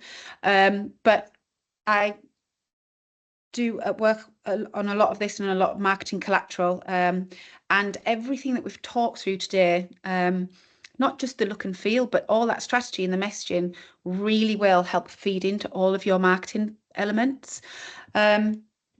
So even if you've been going for 20 years, it's really important to just ensure that you've got quite a lot of these elements placed. So, as I said, put your customers at the heart of what you do. Really get to understand what the ticks. And, Philippa, like I just said, maybe ask a couple of your clients, but also ask them about what they think of your business, what you think of the service or the experience or the products, because sometimes that really helps feed into the strategy as well. It's hard to do if you are a startup and you've only got a couple of customers, but if you've been going for 3 or more years and you've had people that have worked with you or bought your products and services, actually spending a bit of time with them and asking them some key questions can help feed into your strategy and understand how you've helped their challenges, or just made their day better, or what it is that they come to you for. And then you use that and you can put that back into the messaging. And again, if you're looking at logos or colour palettes, take your mood boards and do a little bit of a focus group with them, or just send it to them and say, look, I hope you don't mind your time. What do you think of either of these? Take it with a little pinch of salt, because people are looking at it from their personal preference. But if you get in a core group of people that are coming back with the same thing, again, that helps solidify what colour palettes will really engage your primary audience. So there's lots of things there. But making sure that once you know all of that, like I said earlier, not telling your customers everything that you do, but just speaking to them about what will really engage them. You know, what, when they're scrolling past, what will make them stop, or when they're going onto your website, that big lettering at the top that says welcome, what's underneath that that makes them think, actually, yeah, I really need these guys. Again, clearly communicate that selling point. So if that's where that positioning comes in, the baked bean tins, where do you sit in that? What is that proposition? You know, if there's lots of other people, lots of other holiday homes doing that in the Lake District, what's your unique selling point? I've just worked with one who does accessibility, and she actually is just accessible. She's got lifts in the bedrooms, opening the wider doors, things like that. And that is her niche. You know, for example, you might be near the certain lakes or certain restaurants night times, or you might just be self-contained. So it's ensuring what product and service you have, you just push that out, and that kind of becomes your niche and your position and proposition in the minds of your audience. So as I said, strong brand identity is really key in your marketing. So people are looking at you on your website. If they go onto Instagram or LinkedIn even, and it's not consistent, that the banner isn't the same, or the little logo icon isn't the same, or your strapline isn't the same, it's really disjointed experience they've already had. So either they might lose trust, they might not think you're professional enough, or they might not actually really understand what it is that you're doing. So just ensure all those touch points look exactly the same. It's like a uniform. So make sure, even if it's printed and it's a flyer, you know, that you're putting through the door, or a postcard, just ensure that it's really strong and consistent to get that recognition in everybody's mind. So I know this seems easy, but create and share engaging content. So as you know, Sarah was saying just when we came back to the beginning from the break, once you know your strategy and your message, and those pillars, the 3 pillars that we were talking about, whatever they are, you know, for CreativeHutch, we're all about guiding. You know, there's a fun element as well, being friendly, and being thought leaders. So we always give out toolkits or resources to look at. We always give hints and tips on things like that, and then just share our work as well. So we have specific pillars that makes it easy to share. We know what our audience really likes, so we know what they're looking for. So we try and push all of that out. So again, it makes it really easier in your mind. And also, if you've got those 3 pillars, what we do often is beginning of each month plan. We have specific days we post out, or a blog that goes onto LinkedIn, and we just write it in one day and then schedule it. So that just saves you time as a business owner, and it takes all the thoughts out of your head. You can be spontaneous with some things. If there's a specific day that you're out and about at an event, you can share that, but it's really good to schedule in your time. So having the strategy and the messaging already laid out for you helps with that. And also when you're doing content, again, Sarah, like you were writing a blog, that's great, but then you can cut that blog up, do a little social media post on Instagram, on Facebook, or have it as a postcard to put out into cafes or through doors. So you can always reuse your content as well, which saves time, so you don't have to keep rewriting things all the time. And then just always make sure, again, do that research, call a client or customer, or ask them at the end what they thought. You know, if you've got your website, you can look at Google Analytics, which they've made it quite easy for you. You can see what's really engaging, and you can tell on social media what people engage with. So just always keep an eye out on what's really gaining traction with your messaging, and your products, what sells really, really well online, or what are people calling up to find out more about, and post more about that as well. So consistently doing that. Remember, don't just post once and then be done, because your clients and customers they're not seeing your brand and your business all day, every day. So if they keep seeing it on this message on different platforms, it'll really stick with them, especially if you've got offers and things like that. So what can you do? Again, but remember, consistency and authenticity does matter more than a larger budget. So just getting those genuine connections with your audience, which will help them become brand ambassadors, and they become your marketing budget, as it were. So if you were starting out, some of you already have websites, but you can use web builders like Squarespace and Wix. Again, it's not ideal, but even for the first year, you need things just to get you online. So if you can get a template, but what you can do within that template is put the consistent messaging in from your strategy, your consistent colours in, and your logo, so you have a look and feel, even if it's just a really simple portfolio website. It's just to have that online presence. And always make sure there's a call to action. So people call it CTAs. So just think about what you want that website to do. Do you want people to fill out a form? Do you want people to call you? Whatever that call to action is, just make sure it's really easy to see, and really easy for people to understand what they have to do to that call to action. So as I said here, leverage social media. We talked about the customer personas before, and one of the reasons that they're really good to do when you think about the age and the demographic, and their hobbies. Where will they live online? Will they be on LinkedIn if you're B2B? LinkedIn is becoming a bigger and bigger and bigger platform for marketing. Even if you're B2C, you can get out there. Is it Pinterest even? For example, Laura with the curtains, she's got a Pinterest shop and does really well out of that. So you can do shop on Pinterest and Instagram if you've got products. Facebook advertising if we're local, or you want to go further out. If you've got your holiday homes or you want people to come and have an experience, you can target those people with that messaging, that consistent messaging, and really engage with them and create that conversation that we've talked about and build those genuine connections through social media. Email marketing is actually on a big resurgence. People forgot about it for a while, but it actually really does work. And you can do it in a way that you definitely don't pay for anything. Don't pay for followers, don't pay for links and lists for emails, but you can build up your email marketing over time. So again, on your website, if you've got something you can give away, or it's a new blog, you can get people to sign up to get newsletters of your blog. Or if you've had people stay in your holiday home or had an experience with you, you can ask them to review you and also for their email, and you can kind of start dialogues with that of offers, what's happening, any events that you're putting on.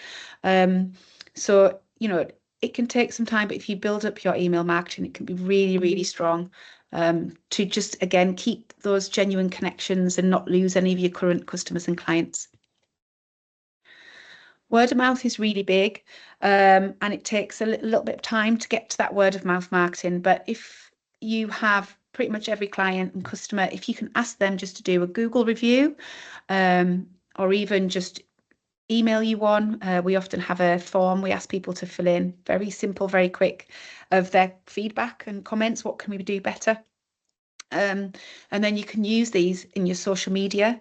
So if someone puts a Google review on, you can copy and paste and put it onto a social media template, put it into LinkedIn, or put it into Instagram.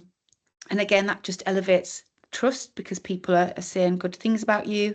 But word of mouth is key again. So that, again, that comes to make sure you don't over promise what you can't deliver. So that's really important. And then consistent branding. So whatever you do across any of your marketing, please make sure you use the same colours, the same fonts, and also the same tone of voice, and keywords as well, which helps with SEO, which is separate. But just be really consistent in what you do. And I know that you might feel bored with it some days, but it's just really key for people to quickly see a post or see something online and know that it's you that's talking to them, especially if it's an offer or an event that you're doing and you want to kind of get somebody to engage with what that is. So that's really, really key. So that's me. There's a little bit of time left for any other questions. Again, with marketing, that was very top level, but my business partner Carol is always happy to chat to you, but we've got lots of documents that can give you guides and ideas on how to kind of create content and content pillars on that as well. But I just wanted to show you how the brand strategy feeds into absolutely everything you do, from that look and feel to just writing a quick post on Instagram. It's really key to have that message consistent throughout. So I hope I didn't talk at you all too much, and you've all kind of got some tips and advice from all the elements that you were talking about earlier when we first started. But if you've got any questions or comments, please feel free in the next 5 minutes. Vicky, it's Liz from House Scales. Hi, Liz. Question just on Facebook, because I do a fair number of posts on Facebook for my business. My little Facebook icon is just a sort of a picture of our courtyard with the cottages in the background. Should really that be the business logo then? So is that how you mean you get the consistency? Because I don't know how else you'd get the consistency within Facebook, because you kind of just start a post afresh every time. In my mind, that's all I know how to do. Yeah, you well, you'll have your Facebook page, won't you? So definitely the little round all should be your unless you're a personal brand like a physiotherapist or something, that it's just you, it's your business, that should be a photo. But if you're a business, it should be the logo. And then on the banner of your Facebook page, you could have a lovely photograph. But when your posts come through, make sure if it's a bold logo, people will recognize it and start knowing that. Because I think if it's a small picture, it's quite hard to understand what that is. And then also just when you're posting, if you're posting in the same tone of voice and having those similar keywords come through, people will start to see and recognize even just your tone of voice is you when it's next to the logo. But definitely on any social media, on the little round alls you have, even on LinkedIn, have that as the logo if it's a business page. And then you can have beautiful photography of your environment behind that. Okay. And is there kind of, I've just been looking at my logo whilst you've been talking and thinking, oh, is it a bit pasty? Is the kind of sort of a general rule of depth of colour? I'm just kind of thinking, if I swap my little icon on Facebook now, will it look a bit washed out? Well, I don't know what colour it is, but yeah, you kind of, bold would be great, but if you've got a more muted colour palette, that's fine. There's nothing wrong with that. But maybe you could just go black and white at this point, or you use the paler colour on the back and think, if you've got bring in add darker colour just for the actual icon, and then start bringing that in everywhere so it's part of your colour palette. But it might be, I think muted colour palettes are really good, but I always make sure there's a strong colour with that. Okay. Sorry, someone's just come to the door. So yeah, you can bring an additional colour in, but then make sure you bring it into everything. But yeah, if you've got muted colour palettes, which is your brand, that's perfect. Just look at something that's a bit deeper that will have that recognition, and people can kind of have readability to it as well. Okay, lovely. Thank you very much. Okay. Anybody else?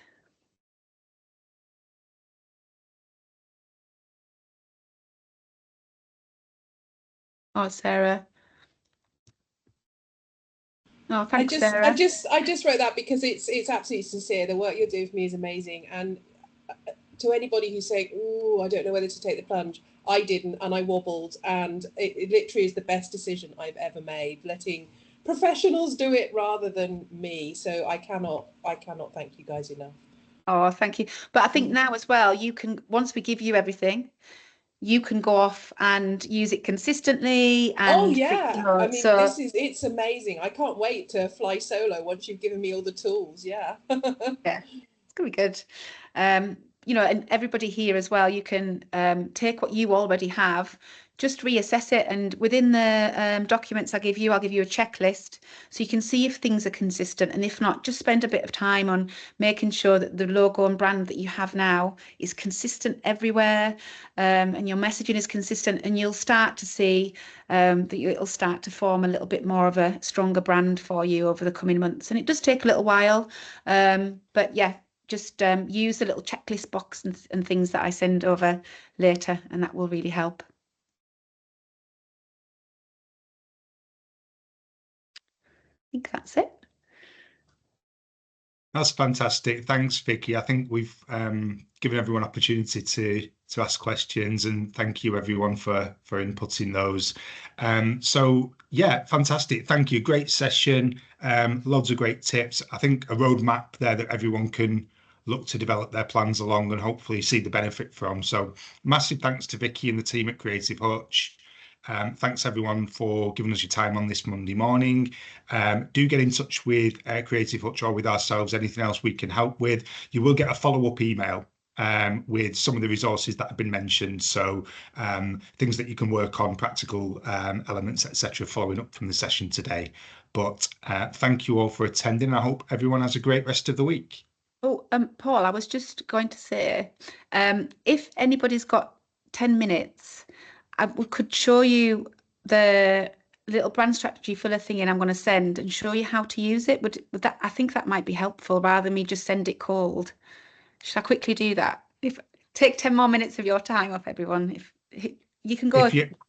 If you're happy to do that, I think we did advertise the session till 12, but obviously if people need to drop off, feel free to, and we'll share bits afterwards anyway. But yeah, so in true football sense, we're into it. We're into extra time now. No penalties though, just extra time. Okay. Thank you. Yeah, I can't guarantee the excitement of penalty kick off, but we'll give it a go. Right, I'll share my mic again, going a bit ad hoc. I like this. Right, can everyone see this? It's in. Yeah.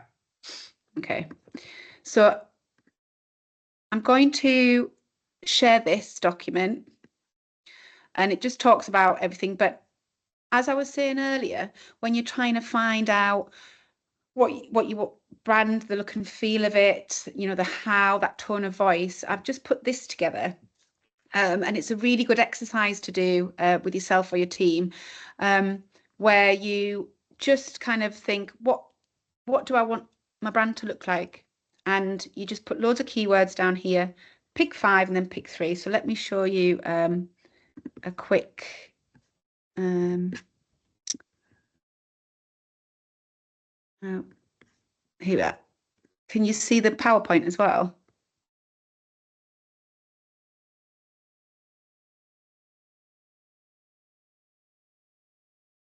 Yes. Yeah. So this is me filling it out as CreativeHutch. So we wanted to be creative, professional, inspiring, problem solving. Obviously, our brand had to look beautiful because otherwise we're not selling our services. And then we picked as a team top 5 that we wanted that look and feel to be like, and then the top 3. So this is just really helps to pull out keywords when you're defining your brand strategy and your messaging and things like that. Then we've got let's have a look. Then we've got the how. So again on here, what's that tone of voice? How do we speak to people? So again, as an example, I've put inspiring, fun, friendly, passionate, honest, thoughtful. You know, honesty is really key to us. So we pulled out a lot of the ones that we felt worked for us, but also for our audience. You know, what do we want? We we're curious about our audience. We want to understand more about their business to help them, but they're always passionate. We want it to be a fun experience and be really inspiring, and really, really genuine. And then these are the 3 words that came up. So all of our content, even if it's thought leader or educative or anything like that, we always try and ensure that it's inspiring and genuine in everything that we put out, even if it's like 1 sentence or it's a blog or something like that. So that really helps. Then the who, as we've said, once you've done your persona, it's quite good to come out with this kind of who do you champion, and it really again helps with a bit more of copywriting style, something a little bit more creative. So we've put, you know, we champion other creatives, entrepreneurs, small business owners, visionaries, established organizations, etc. They're forward thinking, they're savvy, and we've pulled out these words. So we prioritize visionaries, which you guys all are, and savvy. And that's the type of people that we're speaking for. So for example, here, who are you for? We're for the visionary, savvy, forward-thinking business owners who understand the importance and value of brand in their business for growth. So this is just an exercise that really helps with all the stuff that I was talking about. So the why here, you know, why does the business exist? What are the beliefs? What are the values? It kind of all comes down into one. So here is where we've just put sentences, and it really helps pull things out. You know, guiding to achieve goals, helping people succeed, bringing out the best, helping our clients become best in show for their clients. So this is all the things that we believe that we want to do in our business, and that's what came up with our why that I showed you earlier in the workshop, which was to guide, inspire and educate clients so they can achieve their vision and goals. And that came from us writing all of this down. So again, you've just got a little worksheet on that. You can write it all down, and then you can maybe fill out that Simon Sinek framework that I talked about. Then finding that space, that brand positioning that we were talking about. A really good way to do that is your tone of voice. So you can juxtapose words. So for example, here you've got insanely great, consciously mindless, everyday magic from Disney. Just words like that that really encapsulates what you do. Again, it doesn't have to be one seal and really descriptive, but it just feeds in towards that purpose. And again, what we've done here for CreativeHutch is creatively guiding. That's our unique differentiation. We're not just a creative agency who will do the leaflet that you've asked for and go away. We ask you what it is that you want to achieve and then create a solution around that or give you the tools. So that's where our keywords and tone of voice comes into mind. And then something that I didn't do through here is looking at your personality, which again helps with your tone of voice and really helps with your colours and look and feel. So, you know, you can do this exercise because you'll get this document. You know, are you contemporary or modern or traditional, exclusive and mainstream, urban or rural, monotone or colourful, serious or humorous, Clark Kent, Superman. It's different things, and it really helps where you kind of position yourself in these things.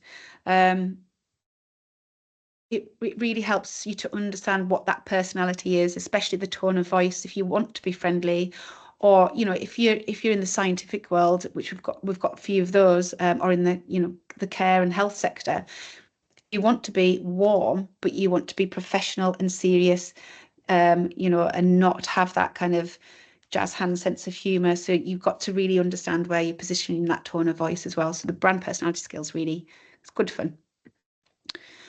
And then when you take your why and your tone of voice, you can start to write your value proposition, which I've put here.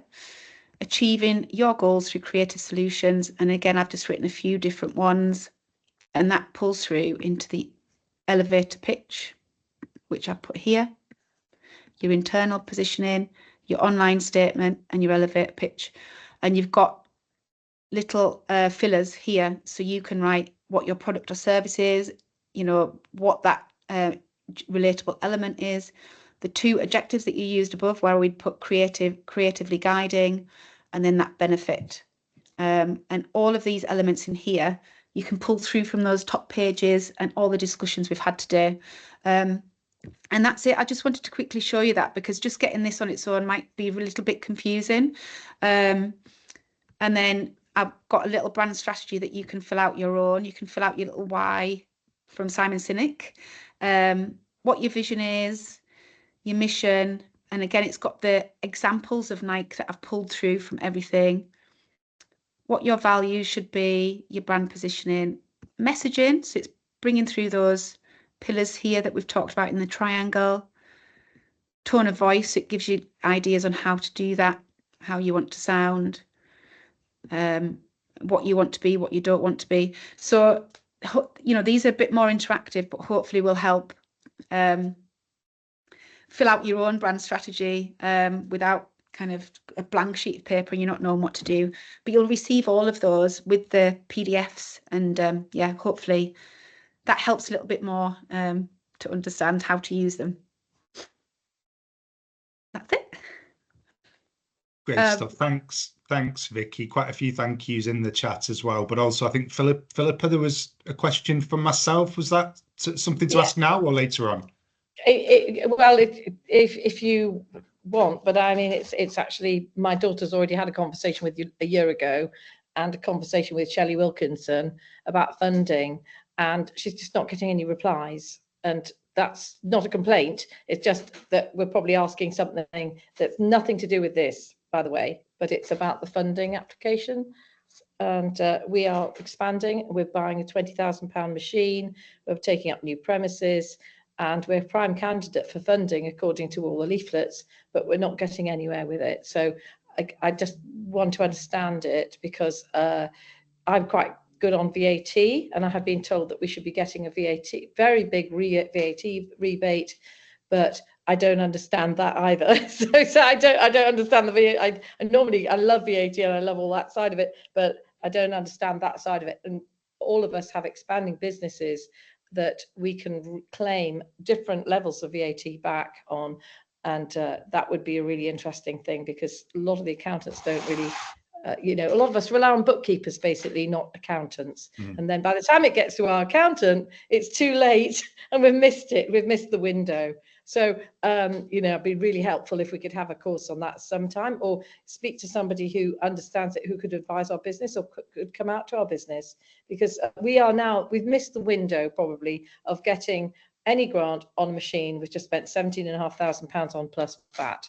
And we've actually had to pay the deposit on it. So, and we've missed that. So whether it's our fault or anybody else's fault, you know, those sort of deadlines in our businesses, while we're all working so hard, you know, just fulfilling the needs of our customers and being online and answering Facebook, you know, there's this overview thing that is a whole wage of an extra helper that could maybe help us do all that. You know, and it's just, I've actually run this business for 30 years. I've never had an overdraft. I've never been in debt, grown it organically. We have shifted with COVID, with this, with that. A lot of us, we've been really agile on our feet. My daughter's grown it 10 times from when she joined me 10 years ago, 10 times over. It's really grown. But this minefield of the internet explosion is sucking us dry in our time and attention, and actually the running of our business, like being in touch with the grants and this sort of thing. I mean, we're very grateful. We did get match funding last year. I'm very grateful for that. But this month we've got another launch of something else, you know, and it's not necessarily always totally clear when we get communications from the what was LEP to find out what we can do and who to go to, because it's Charlotte Wilkinson, I think. It's Shelley Wilkinson. Yeah, no problem, Philip. But I'm I'll sure that follow you're up for understaffed you. and really busy too. I do get it. So and my daughter's not always available. We have half our staff in Barcelona and half here, but the main business is here, and deliberately here. It's like, should be shifted over there, because, you know, they're getting in Europe, they're getting lots of help. that in Britain we are slightly, we may feel grateful, but we're not doing as well financially as they are for business running. So I don't know what to do really, what to do next, because I'm only asking you because kind of we've run out of deadlines, and I'm sorry to involve everybody else on this call a little bit, but I'm sure that some of us also on this call will be running out of deadlines sometimes, and you just have to do something like buy the next thing or employ the next member of staff, and you can't sort of wait to find out what's going on in the bigger world, really. Yeah, no problem. Let me follow up for you away from this, and I'll see where the previous grant stuff was up to, and let you know if there's anything else coming up. There's nothing else available at the moment for Westmoreland and Furness area. There is stuff in Cumberland because they're working on a different timescale to the grants that you mentioned, I think, from last year. But yeah, obviously there's a general election coming up. There might be some change of direction after that. We'll see what happens. But yeah, I'll follow up for you, Philippa, separately. So the peer group lady that bought exactly the same machine in West Cumbria for her business, and she says she's got 125% back on the VAT funding. We cannot access that because I'm in a different area. That's not a grant program that I'm familiar with in West Cumbria. That's not a like for the one you've had access to, I don't think, previously. No. I want other people on the call as well to make sure that they're really on it with these grants, because your emails come in and we go, oh, that's nice, and I'll come back to that, and boom, you've missed the date, and then you're into the next VAT quarter, or you've had to buy it, or you've had to employ somebody, and I kind of almost want you to have banner headlines when it's going to be a grant thing, because honestly, that's where a lot of us come on these courses, because we want to see what's out there. It's not just Vicky's excellent presentation, which honestly, Vicky, that has just been brilliant for me. I hate to be selfish about this and ask loads of questions, but I'm kind of at my wit's end about it a little bit, because you get bowled along when you employ consultants. You do get bowled along a bit. So to have somebody that's actually not earning money from you being the consultant is actually so refreshing. To get that just clean. That's a very clean presentation, really, really lovely. And I'm glad your old colours were in historic needlework colours. We'd never go for black and orange. Well, you never know, not with your new logo. No, we're not going for that one. We're not copying you that one. Yeah, I hope they were helpful and for everyone. But yeah, when you get consultants, they should be asking you the questions, and you kind of answer them yourselves over time. It's more coaching than kind of consulting. I think also they want you to almost create a new market, but in our market isn't there. Nobody under 40 does needlework. No, there's no point. It's pointless marketing. And what you've done in your presentation is really pinpoint you need to identify your customer and then work from there. Yeah, absolutely. That is like round up stuff. But anyway, thank you so much. Amazing. Okay. Great stuff. Thank you, everyone. We'll wrap it up there. So yeah, thanks again to Vicky, and thanks everyone for attending. And hopefully see you on another one of our workshops in the near future. Thanks so much. Everyone. Thanks, guys.